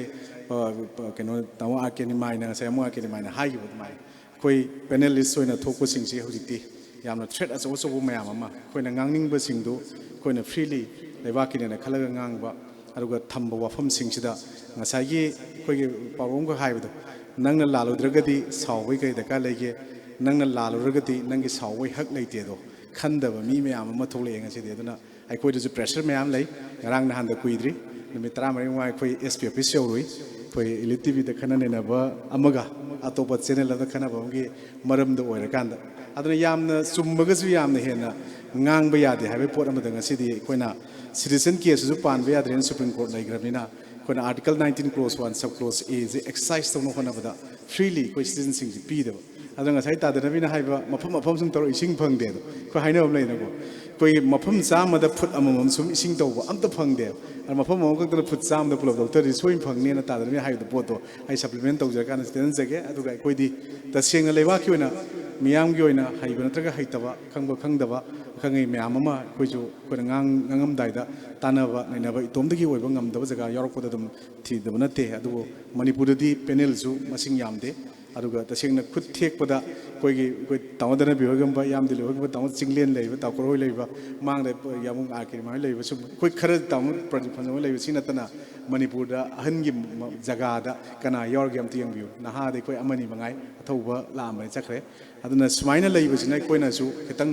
koi ngasi ahamba ELITETV gi smaina foundation la ko yaw jam ngai aduga ngasi di platform ama ngasi aina chung mayam mang dum haijage aduga ngasi puthopirek pasu ko yamba jiningom bana tasengna idi ngangjroi habni 2019 da tajina tom tv leiringai da namdana nang covid kistai ngangba hogadavani nangna duksangna mayam gi thabak toriba tongningi ba mayam singdu media gi sigi power sisu kharasu mayam da khangan ba daka wai thok ta yar wai na namdana sing thokib da ngasidi ekhoju manipur da channel mayam amana ngasi moigi adugumba haibai ta discussion sing da puthopira ngasi platform ji siong ma khong chombirak pada ahambada tajiningomba ani subda yamba version da ningomba ahum subda ai marup Philips na smai mari subda ko yamba richard janoi mona smai mari channel sing puthopira ngasi smai platform yogi bani ana masigi su tawmal khangbudu aina uchari aduga matam punamakta koida aron thup leitana ningan na leitana pressure mayam leresu leba ke issue sing dudi summaga summi lalaga lali khanga khangde aina soigre haibagi thaunaga loina dum makhata na mayam gi sewa tawjigi ge haibaga loina ititin jage thank you everyone once Thagachiri makha chathajarak poina Koro hanba maishnam advocate bu masigi tharam masiga mari leinena wafam karadang tentakna haibina bani shingjeri han mamaktada ngasigi ELITETV gi first anniversary sigi mai gi tangbal da lengsen biriba honorable MLA wangkai agamba arun kai no sari adu golona na aigi wada jit ELITETV gi editor loina na aina ekhogi pabung tamo na aina kaujabani koi pabung je 90 plus yoksalakadore sahi je na haiba da aina ligi dana bana ado ekhogi panelist sing je koi opposition ni manipur da hoji opposition lai ta bai tare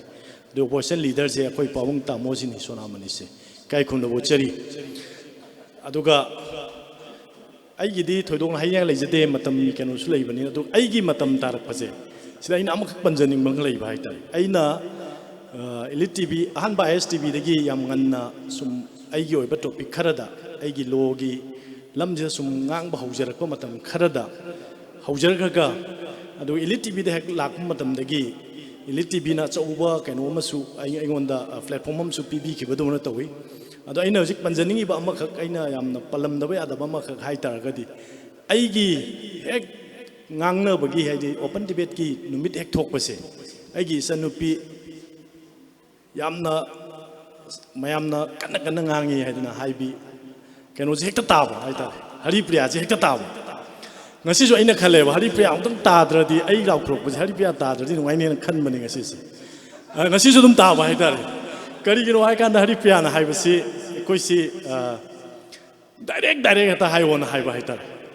ngarang gi da government ki against the aikoi yam kana haibagi thodokpa aikoi da su leite haijo dum hai legally point da sida makak balaga ilosin jage mana 15 October gi mamangi 2021 gi 15 October ta Manipur na merger to gi bagi sigi matang da aikoi da discrimination aigi master gi thesis se keno do human right violation in India special reference in Manipur ada sigi matang sida ina international law khara sum yengjaro kanda khoina khangba khara da human right ki violate to budu da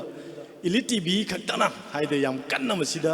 focus toroga numitu da same day black day numitu da sin ki bo program dumda ai ju puranga ki haide India si aswai namtha vile khoi ke do yai ga haibu da khoina es case toroga ningkha damba ya ga ni ga haibu si like pahanna gi masa ma ya mama fongi haitai aingonda su phawjagi aduga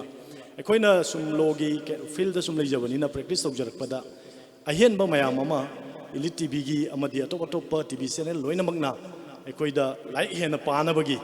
chance ma dum pi masi da makta ekoi TV channel loina mak ai thagasari aduga especially aina lotion jarakpada ELITETV si magi English ki literary meaning si ekoina tawbangamba ability and quality अतोपा मागी group सिदा लेबा क्वाइदगी हेनबा group सिदा हाइदी media की group ओइबा तारे Elite TV ओरगदी अन Elite force अमा लेगिबो दोइना यामना in terms of ability and quality दा यामना सुपीरियर ओइबा मिंगथोल अमनी इलिट टीवी हाइबसे इन ममिंग जी एंगजम मतमदा अन मसी ओइबा ngambio अन सही मौजन खरे खंगौदे अन लेमहौरिबा सही सिंग सिदा एकोय अहेनबा थबक मैम तौबीरगा तुम कोई तौबोइबियु अदुगा अइना साइ लेंजनबिरिबा मैम पुनमक्की सिना रोइबदि काई खुनबो चनिंगबने मैम पुनमक ना इलिट टीवीदा कोऑपरेशन पीबीबा आइगी नुक्सिजरबा यामबा सकलबा दगी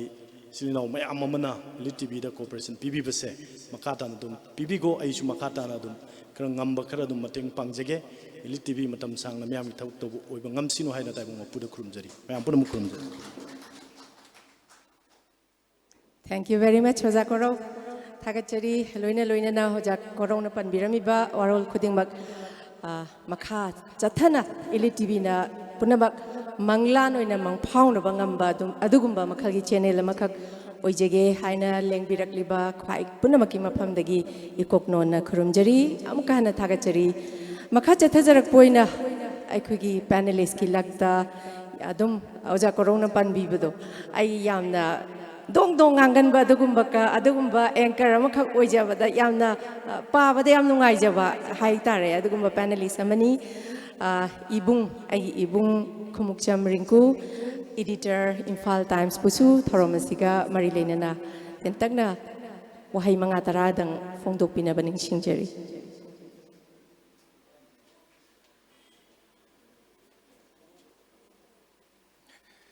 ELITETV की नुआरब नुमिचिदा आइबुसु यहन बिबा नुआय मन गिदना इसा नुपी पुरगसु लाक्सरबनी मयाम की नुआयबसे यावना बायना लोइना नंगसिगी नुआरब थोरमसिगी दाइस लेंसन बिरिबा डिग्निटरीज सिंग particularly की चीफ गेस्ट ने फंबिरिबा ऑनरेबल MLA अदुगा तामोसना मनी दगे आई मरुब जेब लोइना लेंसन बिरिबा याम सिंग यामुंग दगी ओजा पुनमकपु को नजरी हाइबे आबदी लोय हाइनगरे डिस्कशन अवार्ड अखोय कोबिरकपुदुदी सुम पंगांगांगी पंगाव लावे न अखोय हरिपियारिना दगी अथे अथेने खरा पंकोक द कोरगा अखोयसु पाउमी ओरबनिना थेंगनरुबदो खरा ngangbani मदु अरानबा खंगदबा मयाम यावंगने इन ngangbदुसु अदो एरिया दो संगनजरोइगे ngasiगी नुआरबो नुमिसिदा आइना पाउ मचा मा खदंग तमनिगे मणिपुर की अखोयगी विजुअल इलेक्ट्रॉनिक मीडियम सिदा पायोनियर ओइना लाखिबा मी खरगी ममिंग हाइरगदी aina थेंगनजबदा जितनिंगोमबसे one of the pioneering कनोने सिन टीवी लागमतन न्यूज़ पाबा होगिबसे मागी मकोकना मतमदुदा तामोरुपनबुदी गाइड तोई तामोरुपन गाइड तोरसे प्रैक्टिकल द फील्ड कमाइना तोरगा अखोयद टेलीप्रॉम्प्टर लेबनते वीडियो दुदा तोरगा पादोरिनी खुचिना चाउन इरगा स्वाइदा मी मन थेलगा सुमाइना पायरा कांदा कैमरा मांगे पार का ना लोर थादरा ममुंग चिंखल तौदोने जिने पाउजु इदोने एदेजु तौदोने पाउ पाबिदुने पादोने आदियामना वाना सेमागा हुजिक लाकान हुजिकती a competition of अखोयगी इलेक्ट्रॉनिक विजुअल इलेक्ट्रॉनिक मीडियम जि थोगलेने let's have a big hand for Mr. Jet for completing 1 year adumba awama myam dugi khanga kana huzik su khanga changjillisida matungda akhoi myam gi support na अखोयगी सोइदना my पाखेगनी media house ama run tawbada yam pikpa media house amani aina run tawjari chi evening paper am khangni kayam wai ko khumang kyam tai isaga aigi nupiga kayam khatnei imung kyam khatnei ai loin khangi jitsu adulen sathina warang gani mayam wadana ba se akoi myam gi support to lei se maruina government da su lei biba duga representative su oi biba kagi yamba arun oigumbana haidi representative tina support to hena pibiragadi amugena akhoi si mai pakani hebdum tanga ningching jahoge tanja si lorga khudong chaba si thank you very much long live ELITETV Thank you very much. Ngasaidagi khoi nupa mil ngakta oina kaukhatchere aikhoigi debate ta adumak saruk yaraga lakpi nupi laktagi amakha kaukhatchege Khetri Mayum Babili Nujalaima Kogi Langtabal Kunja High School gi headmistress Kauksanjari Wahai Mangatara dang Pongdok Pinaba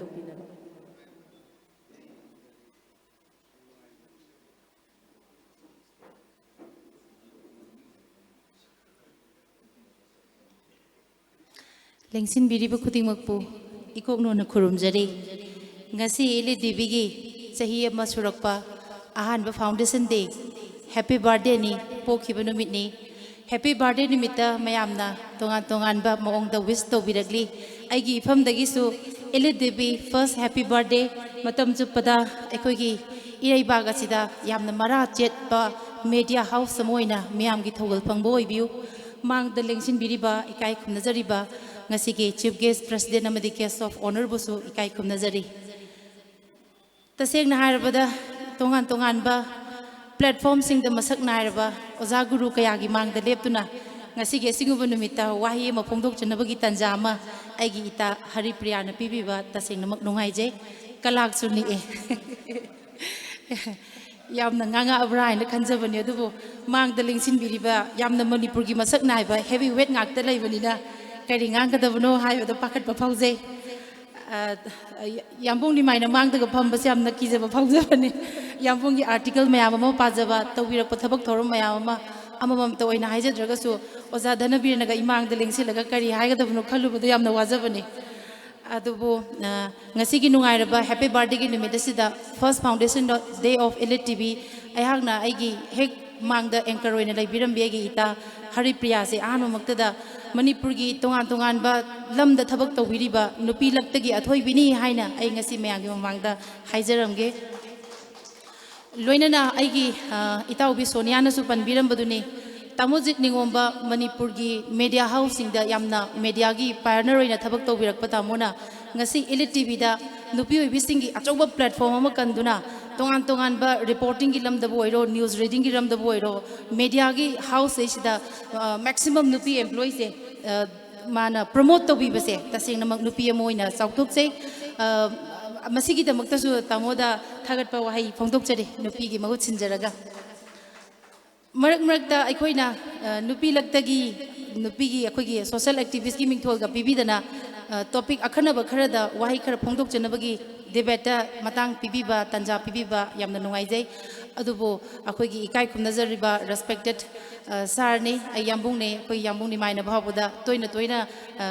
ngang banataba new faces mayam amakak han tawnabagi tanja ama hodok piram badu soina support tawje ano no kaya amakak promote tawbibase aduna sana laibak manipur asida haurakliba naha kaya ama changchang laubung aktani haina aikoina uje ngasi lepiba platform asimaktada wahi khara phongdok janabagi tanja pibiriba igi ta amadi haijariba ihaksu haurakliba kaya amagi mama obi ama oina aikoina ngasi tunglam chatta afaba lengak amadi afaba khunai amagi damakta achobo tengbang pibiriba ELITETV bu congratulations amadi afaba hena nungaiba yaifaba amadi marat chetpa media house amoina miyam gi seba tawungam biu haijaba galoina ai matang asida haki wafam si tension jage punamak pom buswana thagachari kurumjari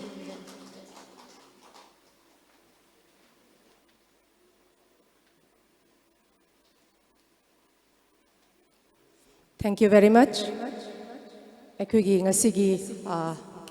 special guest laktagi aroiba special guest ni akoi Sir Satyajit Bureau Chief UNI bu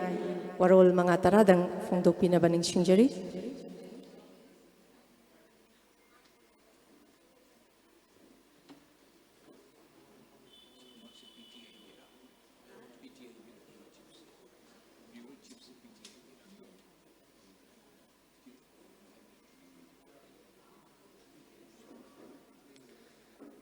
Honorable MLA,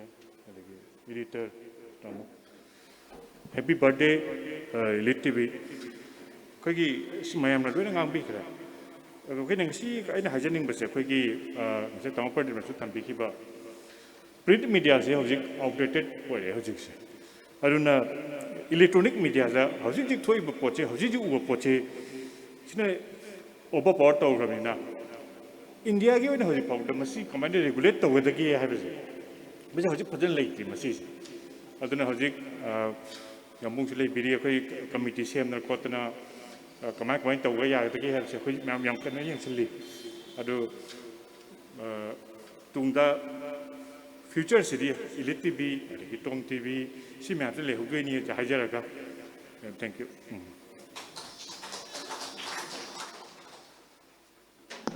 Thank you very much.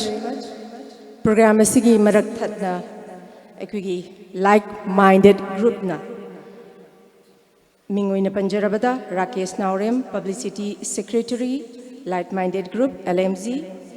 Ani Subada Devika Rani Furai Latpam member LMG hairiba aikugi member ani sina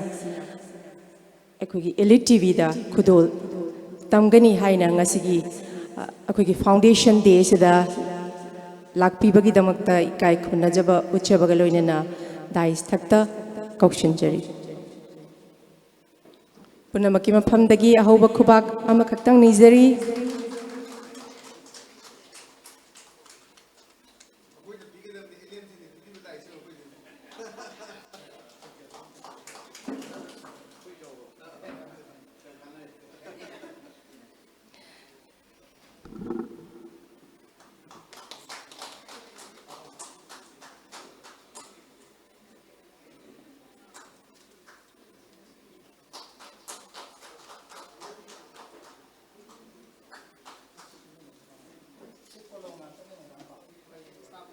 Oh, yeah.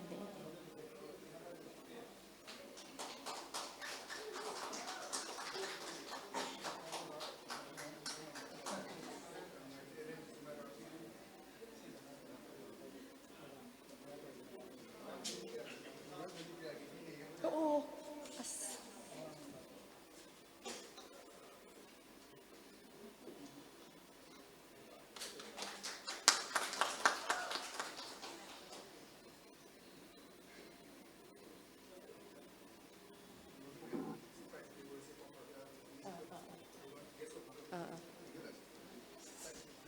yam nungaiji hana hana thagat pa phongdok chari aikoina lingbi rakliba khwai punamaki mafamda aikoina ngamjaba khudol pot kharadang tamjagadra haibadu khoisu kari haini sengna hairabada khoisi haubada ngairiba yamna nauriba yamna infant stage da lairiba dugumba channel ama khak oibanina lakliba khuding lingbi rakliba khwai punamaki seba matik chana tawba ngamjadabadi sisu aikoigi yamna achauba kai haini ahoba mani haina laujage masigi damakta warabiroi lakadaba mathangi chahida yamna chauna mayamda haidi handaki chahi sidagi olakpa chahida pura awonba amal leiramne habadu mayamda utpangamba oijage loina loinana aikoigi LMG gi maikai dagi ELITETV na tawbiriba tawjariba thabak thoramsi khara ubirakanda appreciation pibigba damakta amkasu hana LMG gi member aikoigi oja Rakesh Naurem amadi Devika Rani Furai Latpambu ELITETV gi maikai dagi hanna hanna thagat pa phongdokchari thank you very much ngasigi program asi makha chathajarak poina kari haini ai isamaksu ELITETV gi news English anchor amasu aduma oijei debate su aduma phami debate ki anchor su aduma oijei aduda hauzik lakadoriba matang se aikoigi special gifts especially for English team gi aikoigi ELITETV gi maikai dagi khudol tamjabani aikoigi tamjariba se kari marangino haibada aikoigi se sometimes hauzik haijabaduni haubada ngariba channel amakhak oibanina awat apa khara khajik yamna dum toina thoe aikoigi editor gi matangda magi matangda dubu leita laira khuding mak aikoi amatani aikoigi isagi family ni khalakanda mamal naidana aikoina changsan minabasida aikoina tawjariba thabak thorom kharasi aikoigi editor aikoigi dajit ningombana khangbidana aikoigi English ki team na pausu dumak iba akoina padoi pause isana su dum ijaba aduga paba su akoina dum paba se yam toina thoe madudugi akoina tawjariba contribution se ikai khomnaba utpiba oina akoigi English ki especially for English ki akoigi news anchor singda ELITETV gi maikai dagi yam chamlaba khudol macha amamam khak tamjabani isamangna su lau thoksare ado ai amamam tang adum kok thoksage ahan bada utpala amtang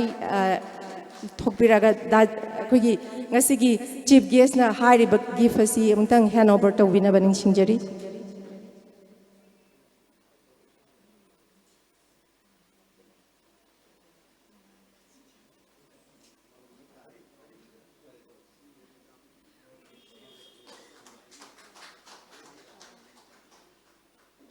Thank you very much. Hemabati Khongbantabam, Hairiba Ngasigi special gifts Equigi Lystrom Lily. Lystrom Lilina sponsor to Bivani, Equigi Sir Jit Dajit Kiloinabi, Qui Inamana sponsor to Bivani. Mayama Hobo Kubam Dam Kuminasi. Thank you. The makeup artist Anjali, I'm done Kok Toksage. Equigi President, I'm done gifts hand over to Nava. Guest of honor, sorry.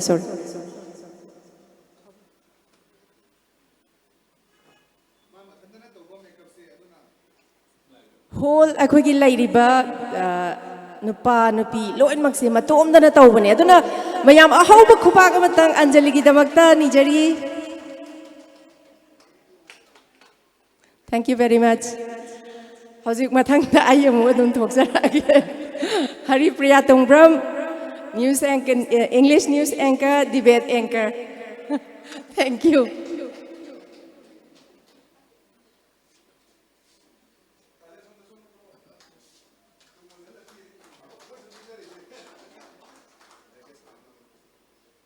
Tagajari, Thoramgi, Makata Zarapoina, Quina, Ikai Kumnabada Matik Jaraba, Mingoina Panjarabada, guest of honor Gi Pampam Lang, the Lengsin Biriba, socio-political commentator Sri P. Sonamani Singh Sarbu, Wahi Matema Taminaba, Nixing Jari.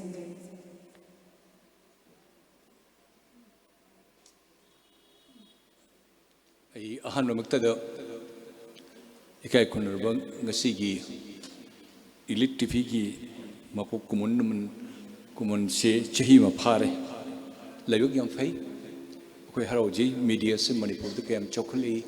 Kayam Mini Kai Kun Woodley Havese, Adutamta,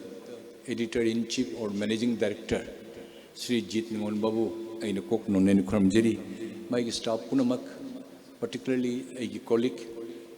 Kigi anchors Mayam, Matampuluk the encounter Tonobit Makta points, Pajabajaba. Awkward position the Tamusam Nuaiji,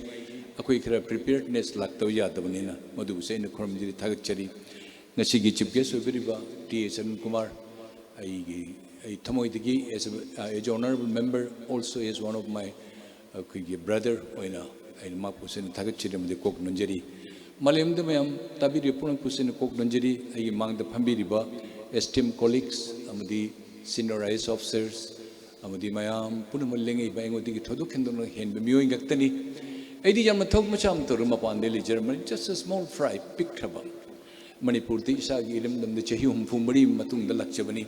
Adubu, service, even on deputation to the Prime Minister, PMO, and even to the Rastrapati, the Chehum, PMO, the Chehitoruk, the Patanjadasu. Matampun, the media, see Todukandokna Press Club of India, the Mayampun Makopa, Lakpa, Prime Minister, duty, my function labor and as usual president gida bhavanda lakpo khobade I todo kendon kid care kaluji media say na kayam pamjigi habada ai sidi yamna soto horba miyo yama ai silon tarani thoidingangi adi isai gi maron ngang badi punsi da pangkidre chumi matam khara college the 60s beginning the lejerami Imphal college the as a student leader among as a general secretary ona thabak tawjerami BSc classes mayam honors sangdo pakhotok nampu do ja Tombi Kana leading it and Jata, Jam kind of forced to Jeremy, Karakara achievement Mangam Taram. Also, all Manipur Student Union founder member ni Ayakase, Arkesana Jovani Kenny, Adubu, Matam Kar Ladega Ishamu, Chin, the Vijatani, my Paduan, and Labadigi, each and each other, how can Mark Kohima the Labadaga, Kanani Yangadigi Habit, a key in a chain gida, Tabokmacham to the Yadan, Tokmacham as a police officer in Changjabani. Any Chehum Pumari Mapan the Lake Patanjas, Matamatum then Mapan the Toga, even on a brought the Chehum posting Lake Patanja, the 6-7 Asian countries that Tobi level Padram. Mapan the Toga, any Tavan say, Town Michamayamsi Yanga, Mitapi, a copy Matamamata. Here is shorter Mamatung, the Agi Rebak, Ayim Falum, Tundi Hanang with the Gani Hina, Mitapi, Chedum Tai. Maseta Seng Lepak Ningba Habitai, Agi Samas Ningba Habitai. Agi Manipur winning batai. Haitana, Hait Madam Karigan Matam Salami, ICTV, Sin TV, Larimada, then Kankasam Patel, the Konani, Amoko, Koimoy, Putanja, the Kasam Tonga, pai pa chu mem ni le pa tanjar se la mi ma de moi no office am hong do ki UCM na cheki ai se police gari puru lak pa ko pa moi de chang jeru ba mayam ni kale se CID lai Nagaland mi se khoi di i pau lo lak pa ne ai ge thamoi de le jeri ba ina kapi be saru ka se masi di kara su khang da bin hai do pa su ja da ba ai ge service ki ethics sama le bani na ai as a friend or as a union nama akan ma hogulak pa se Manipur ge Nagaland da particularly hana ura mel na male rami adige Nagaland gida amuk Nagaland post am thore Manipur gi maram da thein thirik pa irak pa tanja se thamoi se ta na thin ma don khang mangam de even a ADC governor ne CM governor legend mi da kan Pradeep sahab ko lai kholi even CM gida leini tanja su was lai khudum unai khone tin ani jamna nu si ja tok joba adu moi gi paper de irak pa tanja ba si ga thein thin i ba si ga kari se to bangam da bani na thamoi se ta na thin ba don chak lang kai lais 1000 2000 3000 employees me Manipur the library copy in Nagaland the lai just come and have their salary and enjoy and go back me taking and the khanda ba ai gi tamak te media ai punsi chu pai kau jeroi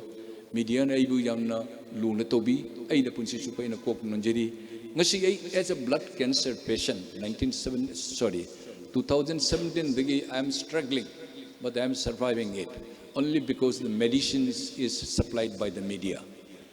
na ko khalpa tanja ai se anur bu sai so I will not surrender it hai bedu ai mu da wakhan mo lakpa ai mu da laiba ki blood cancers in multiple myeloma se nam than kan hono ba I said no ai ko khana ngau su ai gyan se ta der se ai pa do ja de pung mari de hogalaga newspaper tara mari se lo pai ai amatum na ko matum na ayuk se daga adi kari ki morning ge jit pan ko birik patanja paper tara mari se hing de pa ba hore ko se chang de mo ko blood cancers ngau rak na neurology problem pai khale urology ascites chahi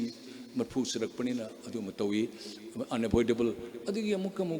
bronchitis ki COVID-19 mon da kan na taksila hing da bajati hai bise in khalle hai sidi mayam me gudi hen bangak tani foreign colleagues pam ne du sing do only name the colleagues gudi hen bangak te specialized ngaktani ai the police personnel normally they refuse to come ai am Manipur police officer hai jo bani hai adu moi la uja de even in our kind of high court there is a guest lecturer and even cv the judges sing in Kauri academy da ai the cook se pura lei se da gyan ga loin mang ra bani mang mu ya de ku he so mo ai kapi ai kari ne to gudur sen adu ai ngam na la ba show pa ito somehow I crossed those insurmountable hazels aduna ai jit hai bese jit ni mo se thengnarakti hamba I used to be through the thengnarak pani makki jamne ing tappa makki polite and humble and amiable nature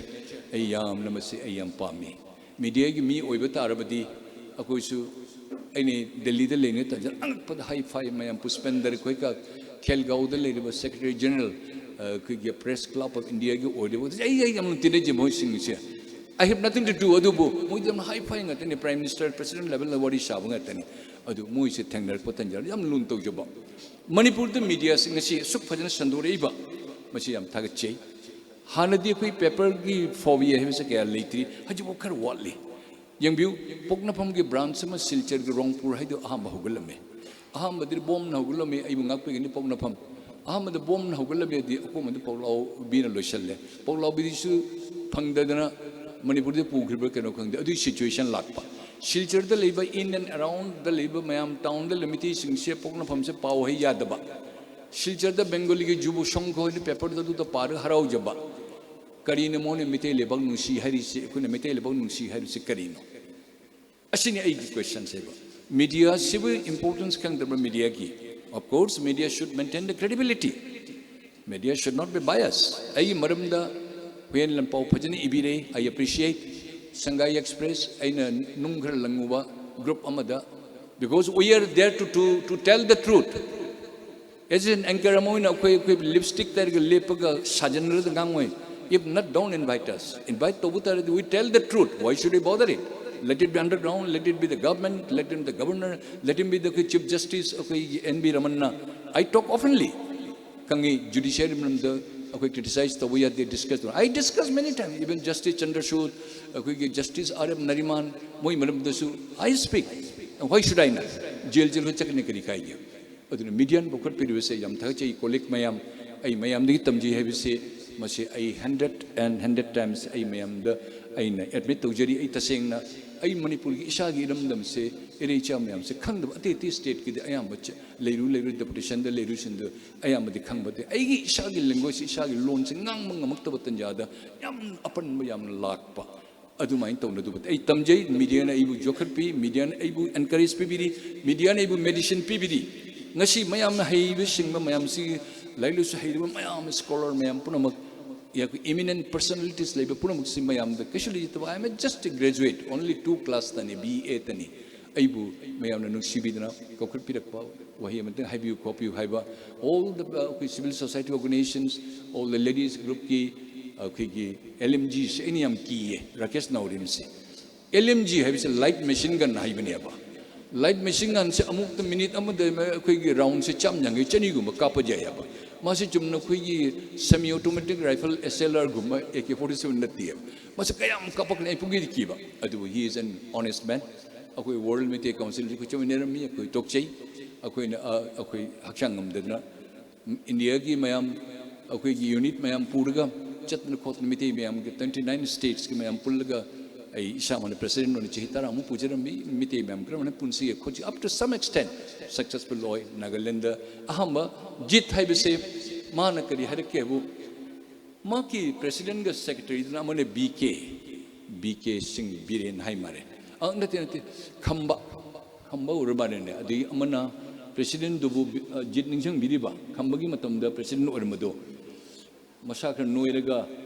to budu pari anyway kari hai gi ba STV ne no mangoda tamo ko notice the 7 states ko tour chekani sigi tour se khar organize to bu hai tamo de all India gi mayam prum state mayam khangbani na hai as ain organize to udre ben ko hima da leiraga kari to gude gi hai da tamo ko lebam manishin bi batai cha ba su tamo ne sin bi batai digi meeting ko ba mayam miti mayam thi bu su tamo ne engage to ro loine ko gi thibi batai in Hare Krishna kok se paire as du kada ni to udri shaina CM na ibo wisap na lupa lakh hum ka piye ade matra apare anyway aham lakh ko se aina oksho da Nagaland jum macha mal lei lam lorga 371A article se deviate tawrga lam lore government gi governor assent lorga lam do lorga jum sa da double story jum mal lei adu lakh pa de aina moi se mitrani to se felicitations hauri adu matung da amuk Nagaland last part the officers mess the amuk felicitations ga toyi madi matang ai musirong chatwa jar bani ati to pad mono notice states mem se chakadori hojai chakadori haplong chakadori lala chakadori silchar chakani Lakshmipur chakani madi Mizoram chakani Agartala chakani Dharmnagar chakani adi amu Lanka chakani Shillong changani ati mafam pun chakadori adu somehow jit chakoi mem chabine watan jata I found him to be a very active worker mang matantani se man lama khang cha ta koi u tanja se man madu tawrga koi gi radio gi sorry koi TV gi live connection se man tong no hona ba se gari di chung thagni tawguni tongani adu man taw tana mafam pun makta man loina koi broadcast to se pang sometime Bangalore da actually Bangalore telephone to rigid tamo ai Bangalore lejiri mi kun tramani phum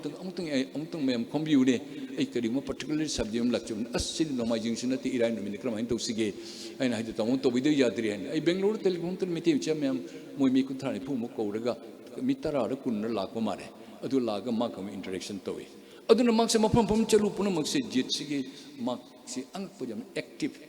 jam na tin proactive oiba mangoda na haiba wahi silektaba masi ai yam uba phangi mangodagi aduna ELITETV da mana wana chongthorpa means it is a blessing in disguise adu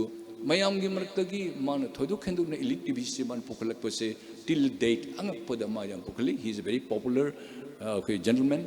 masi mean wa ma haibade yes tamo kai tosiki kram hain tosiki have reciprocation is really wonderful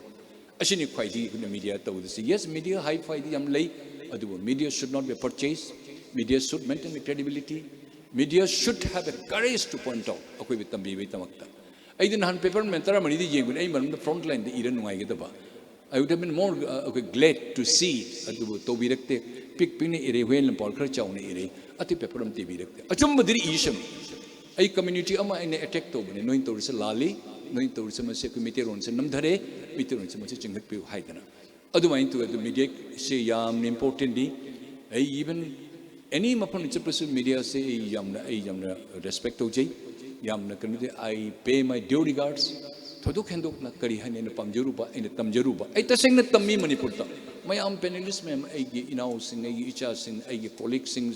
lai punamak I treat them as a friend mohine tambiba mohine takpiba especially gi imalon se tambiba plus in a khangdaba subject mem takpirakpa masi ai gi the best medicine ni ai gi blood cancer as a patient ma oina and I feel I will live long ai karim ta I han balite haji sei gari thori at the age of 80 nungdang thogi ni ai mina ji si chehi ta thoganu nungdang su oisale nang na sa su nungaite let go to hell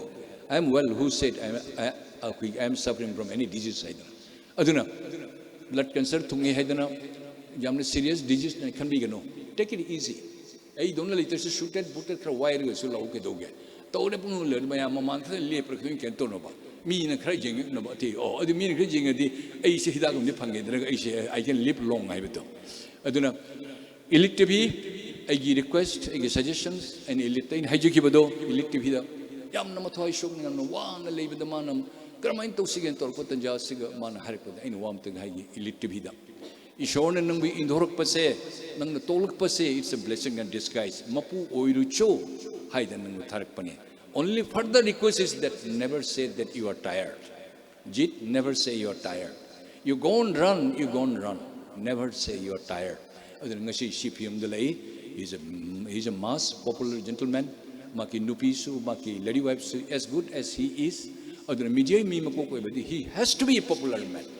underground khang de overground khang de what is bureaucrats khang de police khang loan mayam puna loina civil loan chobi na bajaba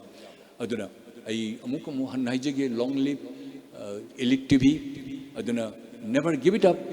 adum hona bi puna mangol loina oigin ngasi bu chehim gi manung the lot of change lot of developments ai akoi uba phangi yamna harauje aduna kauklei mayam puna puklei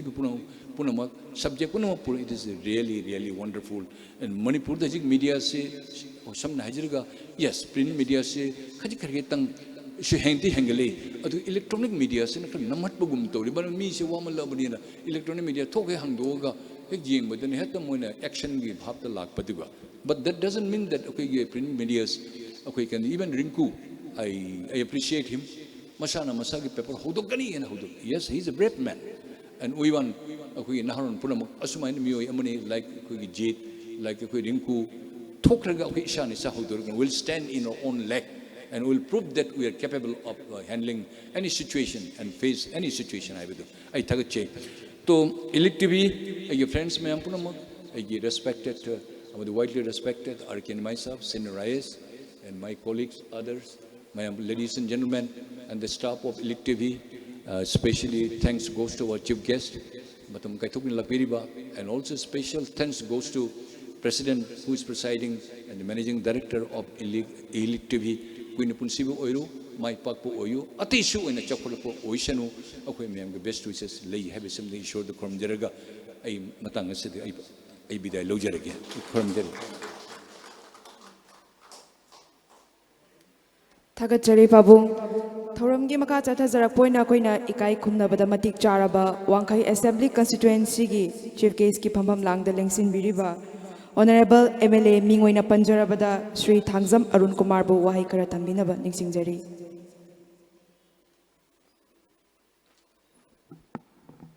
Tagachari Amatam se Kangau de Hogibasi Chahi Amasi Yam Tele Hatan Kangau de Noma now Jit Nang on the phone to Rame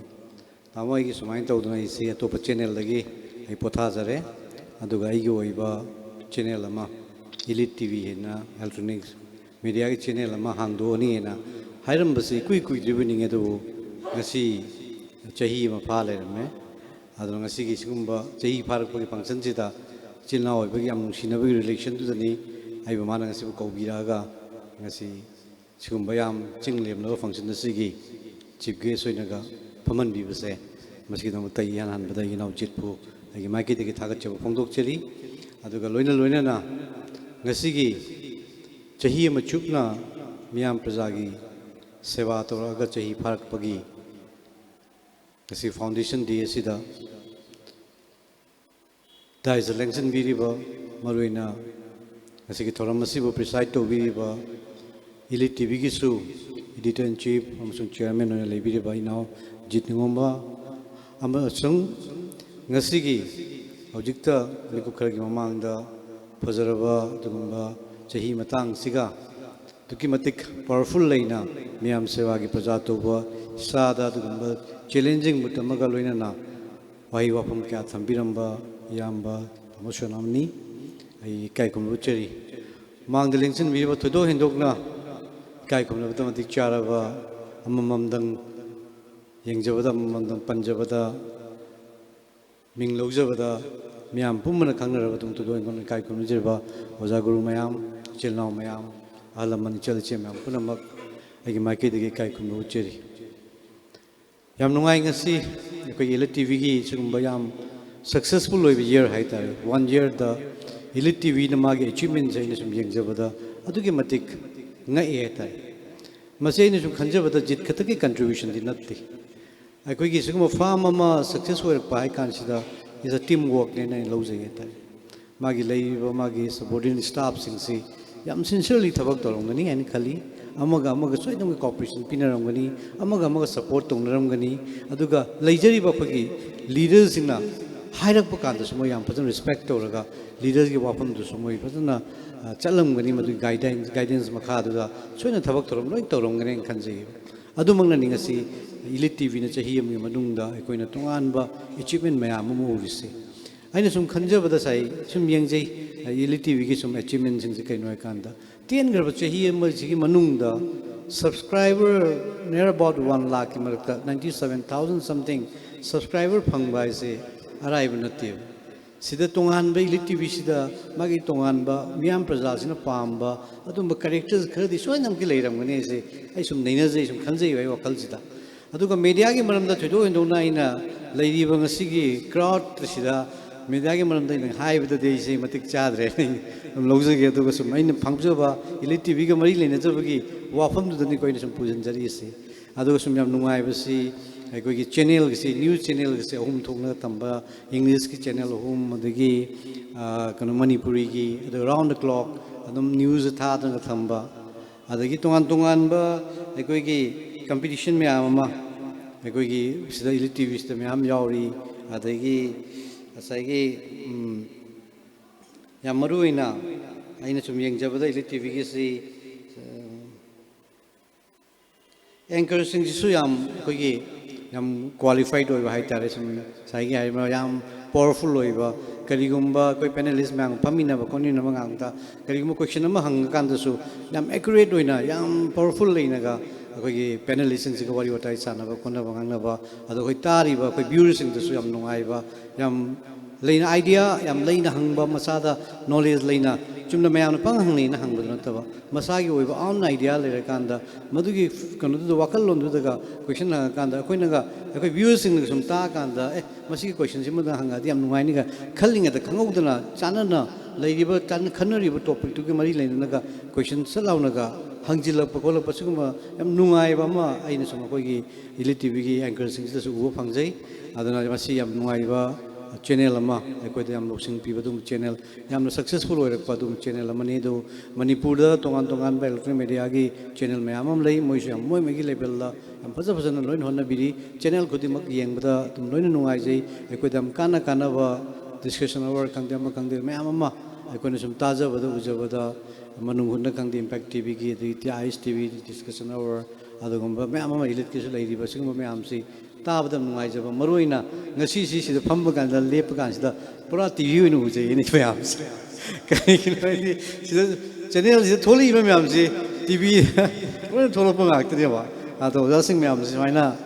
feel sida ga ujaba si live tu si jam ngai ta re aduna phaja topic ngak te ni phaja discussion lak pa phaja point myam tor kan da koi na madu ta jar kan da ai ki budi lo sing oi jari ni ado nungai je yamna ado sing ma tanja ma phangja bi soi gi tong te yam laik phawani ado ngasi tongan ba lak pi ma yam bo ki ELITETV na ga yam phaja na respect to bi dana myam bo honor to bi ba do ga aina sum yengjabada akoi gi singumba akoi Manipur di financially yam wa ba adu mani kari wa farm ma hugana wono kan da mayam gi support yaw da dingam da ni adu ngasi lengjen bi ba oja sing na ꯌꯥꯝ ꯐꯖꯅ ELITETV support ꯇꯧꯕꯤꯔꯒ ꯃꯥꯒꯤ ꯂꯧꯐꯝ ꯊꯣꯛꯄ ꯐꯤ ꯅꯨꯡ ꯀꯔꯤꯝꯇ ꯂꯧꯗꯅ panelist ꯑꯣꯏꯅꯒ ꯇꯧꯗꯅ ꯈꯣꯠꯇꯅ ELITETV ꯄꯣꯄꯨꯂꯔ ꯑꯣꯏꯅꯕ ꯍꯣꯠꯅꯕꯤꯕꯒꯤꯗꯃꯛꯇꯁꯨ ꯂꯦꯡꯖꯟꯕꯤꯔꯤꯕ ꯑꯣꯖꯥ ꯃꯌꯥꯝꯕꯨꯁꯨ ꯑꯩꯒꯤ ꯃꯥꯏꯀꯩꯗꯒꯤ ꯏꯀꯥꯏ ꯈꯨꯝꯅꯕ ꯎꯠꯆꯕꯒ ꯂꯣꯏꯅ ꯊꯥꯒꯠꯆꯕꯁꯨ ꯐꯣꯡꯗꯣꯛꯆꯔꯤ ꯑꯗꯣ ꯑꯩꯈꯣꯏ ꯃꯌꯥꯝ ꯄꯨꯟꯅ ꯁꯤꯒꯨꯝꯕ ꯑꯩꯈꯣꯏꯒꯤ ꯖꯤꯠꯀꯤ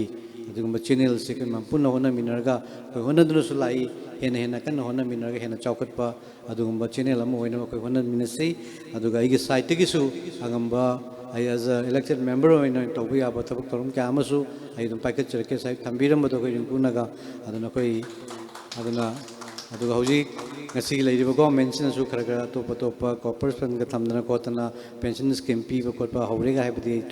ꯈꯔ ꯅꯣꯂꯦꯖ ꯈꯔꯗꯤ ꯂꯩꯖꯔꯦ ꯑꯗꯨꯕꯨ ꯑꯍꯦꯟꯕ ꯀꯔꯤ ꯃꯌꯥꯝꯒꯤ ꯁꯥꯏꯠꯇꯒꯤ ꯄꯥꯝꯕꯁꯨ ꯑꯩꯈꯣꯏ ꯈꯟꯅꯃꯤꯟꯅꯔꯒ ꯀꯔꯝꯕ ꯃꯇꯝꯗ ꯑꯩꯈꯣꯏ ꯁꯔꯀꯥꯔ ꯑꯁꯤꯗ ꯄꯨꯈꯠꯄ ꯌꯥꯕ ꯃꯇꯥꯡ ꯆꯥꯕꯗ ꯄꯨꯈꯠꯆꯔꯒ ꯃꯗꯨꯃꯁꯨ ꯑꯩꯈꯣꯏ ꯂꯩꯖꯔꯤꯕ ꯖꯔꯅꯦꯂꯤꯖꯝꯒꯤ ꯂꯥꯏꯟꯗ ꯂꯩꯕꯤꯔꯤꯕ ꯌꯥꯝ ꯔꯦꯁꯄꯦꯛꯐꯨꯜ ꯑꯣꯏꯕ ꯄ꯭ꯔꯣꯐꯦꯁꯟꯁꯤꯗ ꯂꯩꯕꯤꯔꯤꯕ ꯃꯌꯥꯝꯁꯤꯒꯤꯁꯨ ꯑꯩꯅꯁꯨ ꯑꯩꯒꯤ ꯁꯥꯏꯠꯇꯒꯤ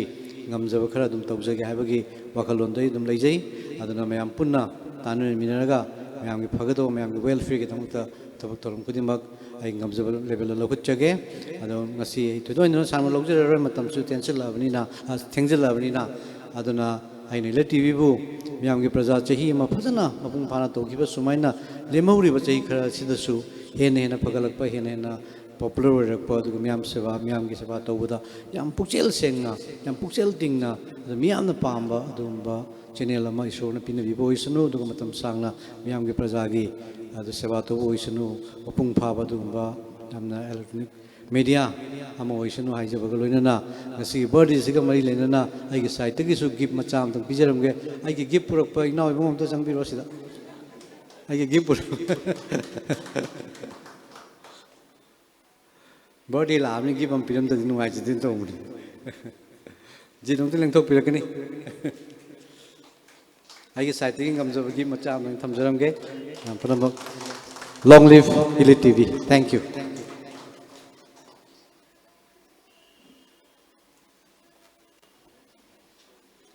Thank you very much. Thagachari sir, aikogi honorable Sri Thangjam Arun Kumar, MLA Wangkhe Assembly Constituency na ELITETV gi damakta yamna nungshina khudol tambibagi damakta sir su tungi punsida hena mai pakpa oidana haidi aikogi lamdam sigi hena aphaba thabak tawba ngamba oisinu haiba warol thamjari ELITETV gi maikaidagi. Thank you very much once again. Ngasigi thoramasi marak khajitang thacharaga aikogi oja paujel chawba executive editor the Frontier Manipur busu ikai khumnaba uchebaga loinena khudol aikoi lengyan amatang khudol tamjage oja amtang khudol tambina bagidamta aikogi dajit kausanjari.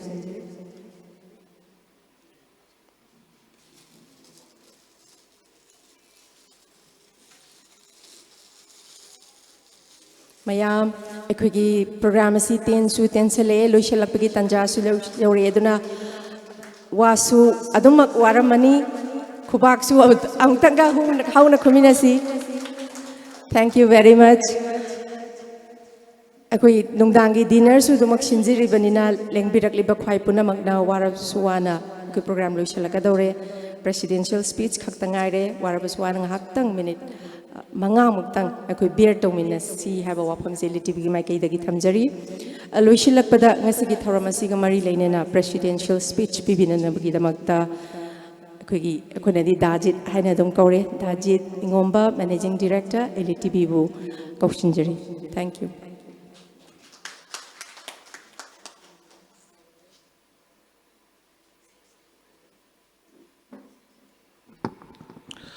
Magdada Lengbirek Diva, Kwai Kudimak, Putara Mausiri Eduga, Maruina, Dice Lengshin Biriba, Agiamba, Mingwina Panjarabada, Sri Thangjam Arun Kumar, Honorable MLA, Wankai AC, Aduga Agiamba, Tamopi Sunamani, socio-political commentator, Aduga Mang the Lengshin Biriba, and Hajarubada, Harahorana Yabirakpa, Ibn Sibiba, the Belengriba, Pendelising, Aduga special invitees sing. Kudumakpu aham na kokno na kurumzari. Ay tudong na kasu hajan ngay lejade. Maruay na media si adum pi ngai dagi ngaujerak pa haibatai aina pi ngai class 8 9 tamam matam do engani hindi film ama yenge maming do kawre koi gi Girish Karnat sina khaw ma ya laga koi gi paijama se laga yamna patrakar ni gaina chatpadi yamna pamjaba kolom ma ka pairaga ibasi yamna nungai jaba hai tare koi si bai virtue hai tare matam do khan gi ba aduga aina MA loiraba matungda lakhiba aigi ahong badu taseng bedi aigi mingse ningombam Jiten Kumar na ko ai metric phau tai gi adubu matam duda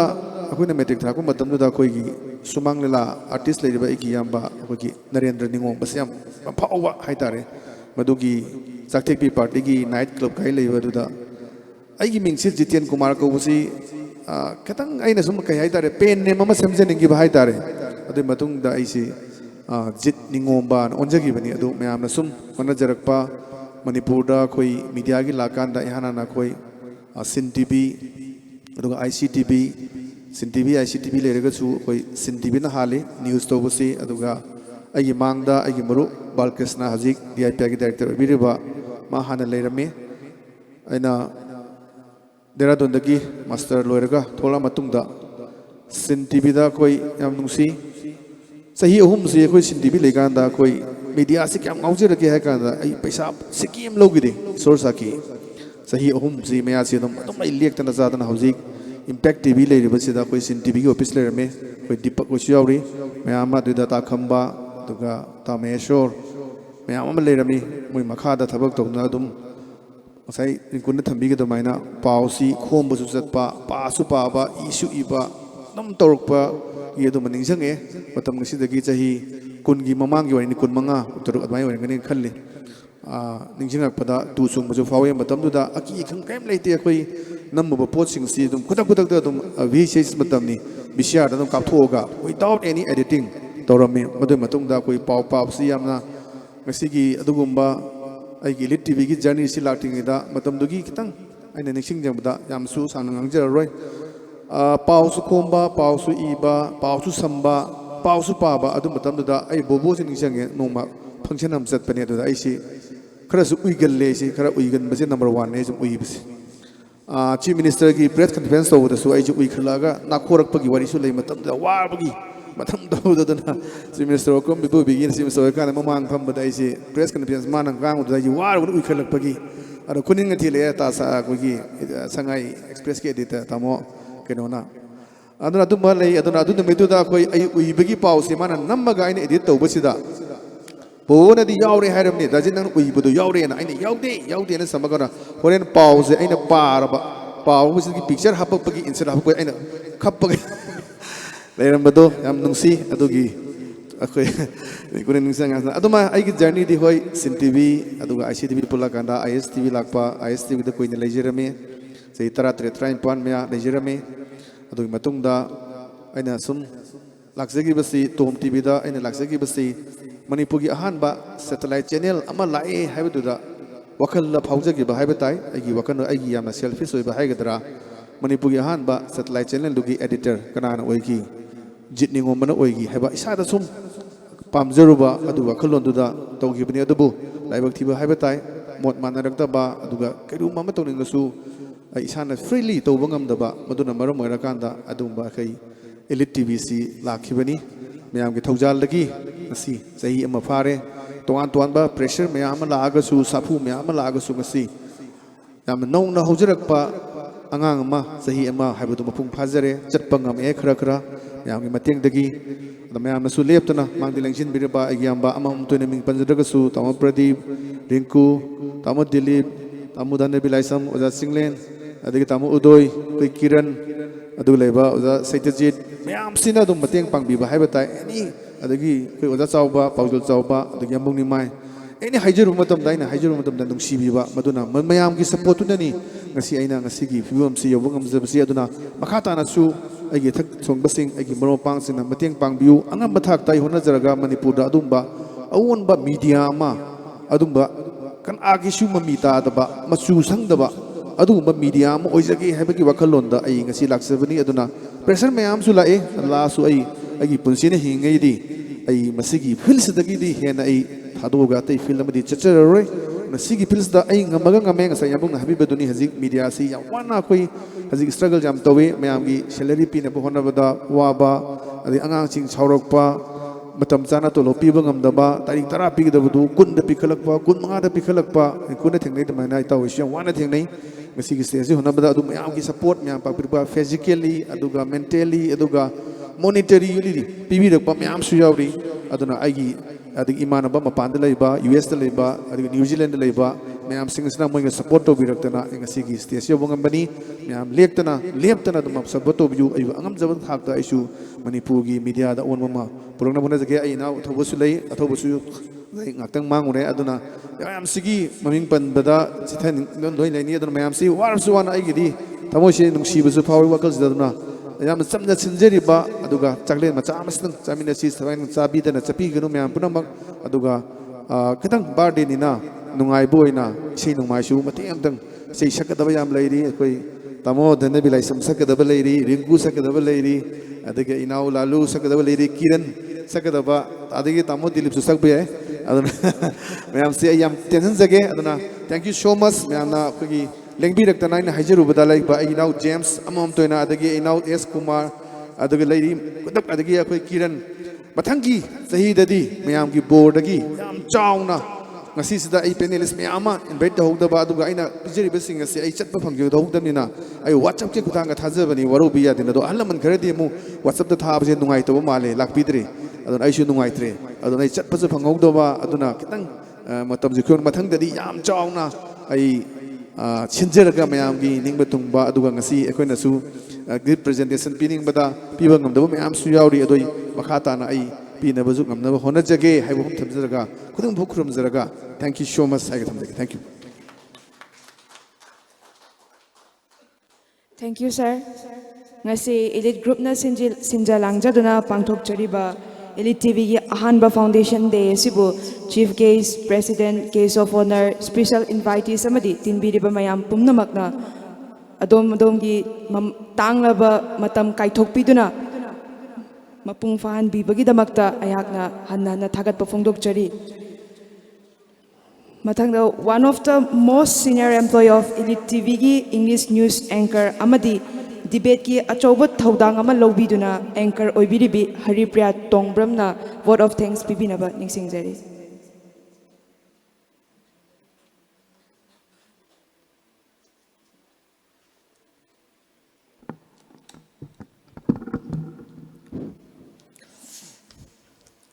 Thank you once again. Ngasai di mihun ngasi chongam dawni hajiti mihun je khara kai no hangde dang ga chong khale. Vote of thanks pi dringai mamangda haidi kitang ka hani da akoi Elite TV amadi da jit na tawbirapa support haigadra ai ngasi yaujari ba phibam se si kitang mayamda yam ga di laujaro minute ani mutang laujage kay hani as a profession I'm a teacher I di ojane ba private school gi ojane ba Mega Manipur school da oja oina pujabani adubu ai gi patient ne ba yam oining ba TV ba mang da ka thoga ngang bi sakbi se pokpa da gi khraga di ai gi jin da di yaujarak pa adubu laibak thiba hagadra tam haudre ba kem hai haudre di su ima ponung da gi yaujarak panina dum yauraga dum leire ba ada pamjaba kaubani ngasa ihan han bada isu ISTV da hana leiramni ado ISTV phatte haijabana tepko but working place yam nungaite working place nungai mandadana asuk pam na toge dana toy ado dagi di amu dajit tom TV da leire dajit na hari pre ai si leire launi haganda hai boy haita boy masida tawrini ko ken tamakpana tamni na ID mass media, mass communication, journalism jo kaam tamakte just pam jabadu khaktang neba ada dajena to kimatik takpi sumain tau si tau harga dum ta e tom TV da mung leirame adagi di pulak tong minare adagi pam jaba ka banina dajena Elite TV se tawdringai marak sida amu khu kahini khurak hangba yam pamu ba haigadra aina pam jaba kaino jaga oibanina masida COVID kan kallingai sida mami da mu papa satlaga mu mami sida tha khara mu English ki news anchor oina mu leire adagi dajena smain tawdan hari press smain tawsi khoche habadagi di yam pamjabaga jaga oibanina masidi na tawrakanda haiboi haitaboy tammakanda even I still akoi oja chinglen maisnam daringku adagi khoja dhanabir oja James kem hai jabanati ko aidi ado aina khangdaba jaga se oja chinglen maisnam da oja kamai tawduino kain tawraga yam adum support yam tawbi adagidi sum tawrakpadagi last di sum chatpadai haidi kidaba haigadra aingonda confidence ma yam chauna leireba adugi confidence tuna neba ai ego na jade go sisi adugi confidence tuna ke hani me yam ELITETV gi hari priya khaga hobire adagidi me yam na su yam dong angale habado ai ngangali isage oina dong angali huran bada ngang banate haidi akoi ju oja oijare che chahi kun na damai sujare atopa school lamda chahi tara pujare mega Manipur school da 2011 dagi oja oijabani hojik su dum oiraga leijari adana oja gi field da su dum leirakpa aduna khajik te dumak loi mak khangba ada in tawrakanda changjalu badagi di masidi isana ga yam pamna changi ba jaga sida yam haina ba yam thina nungai ba aigi yam nuai ba du oire ado highly basic credit kuding mag say it goes to Dajit kita bangta aibu ngasigi stage yauna ba sembi ba sabi ba se Dajit bu thagat pa phongdok sari thank you very much Dajit once again Dajit thagat sari loina na khoi ELITETV ki team English ki team oiro Manipuri ki team oiro PCR ki group oiro cameraman oiro editor oiro PCR ki group oiro any akoi sida akoi dajena panbirami duni akoi hoji jagumaga san khaga sabada ngairi ba chatpo boka chatkadabagi phibam da leiriba yam nauriba ke haini maitai ron da haga ke koi komnam namiba ga haidune ba adubu sigi phibam sida akoi haina tambiri se dajenani tambiri ba sida akoi thabak tawmina ba sida yam nungai ba hagadra asai aham da working place nungai ta ba yam nungai te ba adu sidadi working place yamna nungai ba khoise dajena su dum ke haini kainoma khangdabada haidi hen appreciate tawrakanda nangi jaga do sigita kitanga semdo di yam phajarani ke hadi phaja haning baduni hen mandana khoise ngasai adum panbi gi baduni lairik pa ba hengalakpa khangning banina topic tu gi area se changaga thi khotpase nomanogi helpadagi perfection hai jibdi laibana te kana su perfect oide perfection di 100 perfection phang bai jidi ima ipa na su kan antana su ngam mo isor na su ngamde adubu chahi amada ngasi ELITETV na si yoba ngamba haibase haidi araiba nate masi Dajit adegi inamma akoi gi Dajit ki loina be inamma Lily Laisram loina na each and every team Manipuri ki oiro English ki oiro editor Danuren adegi akoi gi atop akoi gi nupi lakta su dum cameraman su yauri nupi da adegi reporter yauri nupi da sumain tawdana sigi phibam janga si akoi amata oibagi wakhalon da changjhalakanda si yaur ineba aduna board of thanks ki matang da laksarage ngasigi akoi gi chahi ama subagi thauram si akoi birthday si celebration je pangthok chabada yamna harauna yamna precious time gase kai thopidana spare tawbiraga ikai khumna bada matik charaba akoi gi ngasigi thauram asigi chief guest oina from lang the lengsin biriba honorable Sri Thangjam Arun Kumar MLA Wangkai Assembly Constituency, thank you very much for sparing your time, sir. Luina na koi ki pabung sonamani. Akoi pabung sonamani yam especially pabung sonamani da appreciation ta ujage haidi chahi su yame and koi pabung sonamani si cancer survivor ni. Cancer survivor ma oitarga su magi chahi yamjarga su thauna lingje su anhandana still chahi kuntrana ngangdaba wangang haidi mangondagi thoklakpa wahai wata se expect tawrudaba mayam se pabung sonamani dagi adumak support phangjei pabung anabasi adum haidi ishorna matam sangna sangdok piduna pabung ana yek yaudana matam sangna ELITETV gi kaini permanent panelist oiba ngambi kho haba warol si ELITETV gi mai dagi thamjage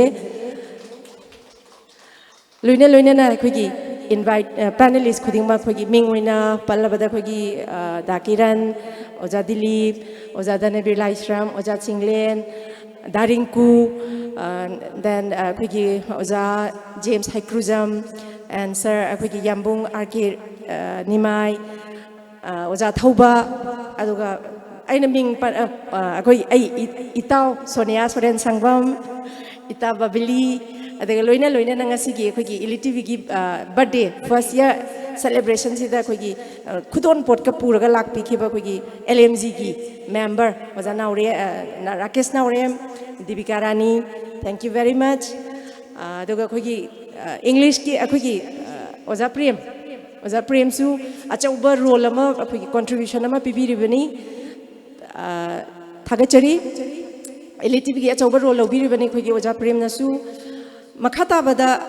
hai ri bakhoi ngasi chahi amagi pangtho ibasida hai akhoi panelists sina aduma akhoi hojikti we don't have much revenue akhoi revenue laite siengna harakanda ngasi boba akhoi online da khoina chathari se amarom da kanagomba kharana mu hairi noi sibu offline tawba yadra ka hairi masi warau binu ko ikai iki wang malang thoga hairabane ba daring kuna sungo saipan bibado evening gi newspaper ama puthok padabo aswa wara sinadi dajit na sumaina khanghaudana step ama khongthang ama laurakanda akoina dajit ki matung injaba ngamba haibasisu amasida wadaba nate angang chatliba mayamsi makoi gi salary pidaba yadaba revenue da di watpa si mayam je koi khangminari ne ba aduna even panelists sing je hauji akoi dagi siki amuk lobi banate ba hairiba panelists sing sigi damata khoi ELITETV gi kathok pi bagi damata mayam dagi amukasu hanna kuba hobum khagni jage akoi hayeng ELITETV na revenue phajana laaba matamda khoi hauji kathok piriba panelists sing akoi sungkau kau jaroi punsida akoi thawai ga hakchanga khaina dribo akoi gi hakchang sina hakchang sida e hek sialiba makai akoi gi ELITETV na ngasi akoi bu support tawriba panelists khudingma next to god ne haina khanjari bani without panelists akoi na ngasi changjali ba se changjan ba sungam ngamoi adon thank you very much to all the panelists once again from the bottom of my heart masida siki anaga thibidana akoi na haijaru badaga yani khairaka na mayamda awareness ka pibi bagi saru ya biba aduki matik harawa phongdok se yam nungai jai tension jage koi mathang lakpa anirak suba chahi dadi ngasi pangthoi bisidagi 10 times hena mai pakpado oijage haidana tinbiri ba khai punam ki mafam dagi loina na ishwar gi mafam da ikokno na khurumjari mayamna su adumak akoina nijari ba khuding makse thungjaro haiba bordu makhak pibiramu haiba wai se thanjage thungjare haina longjare mayamna hai wai se energy yam lai haidana aduna ELITETV se one of the reputed media house in Manipur ne have se ai ngasi dagi lawjarabani ngasi dagi ai affirm tawre ai affirm taw thokre ELITETV is the one of the most popular and reputed media channel in Manipur. I affirm. Thank you very much. Akoi hajik loina na tinbiri ba khwai punamaki mafam dagi akoi ngasi gi da damakta di program asi swai de loisinjage any kainoma lakpa matam da khoina haijabada aduma akoi gi request se dum accept to view haiba wai si haijabaga loina na mathangi chahida amuk pulap atop mafam amada sidagi hena chawba mafam ada amuk punminasi haiba wai si haijaraga chak akoi dinner chaminarasi thank you very much once again good night thank you very much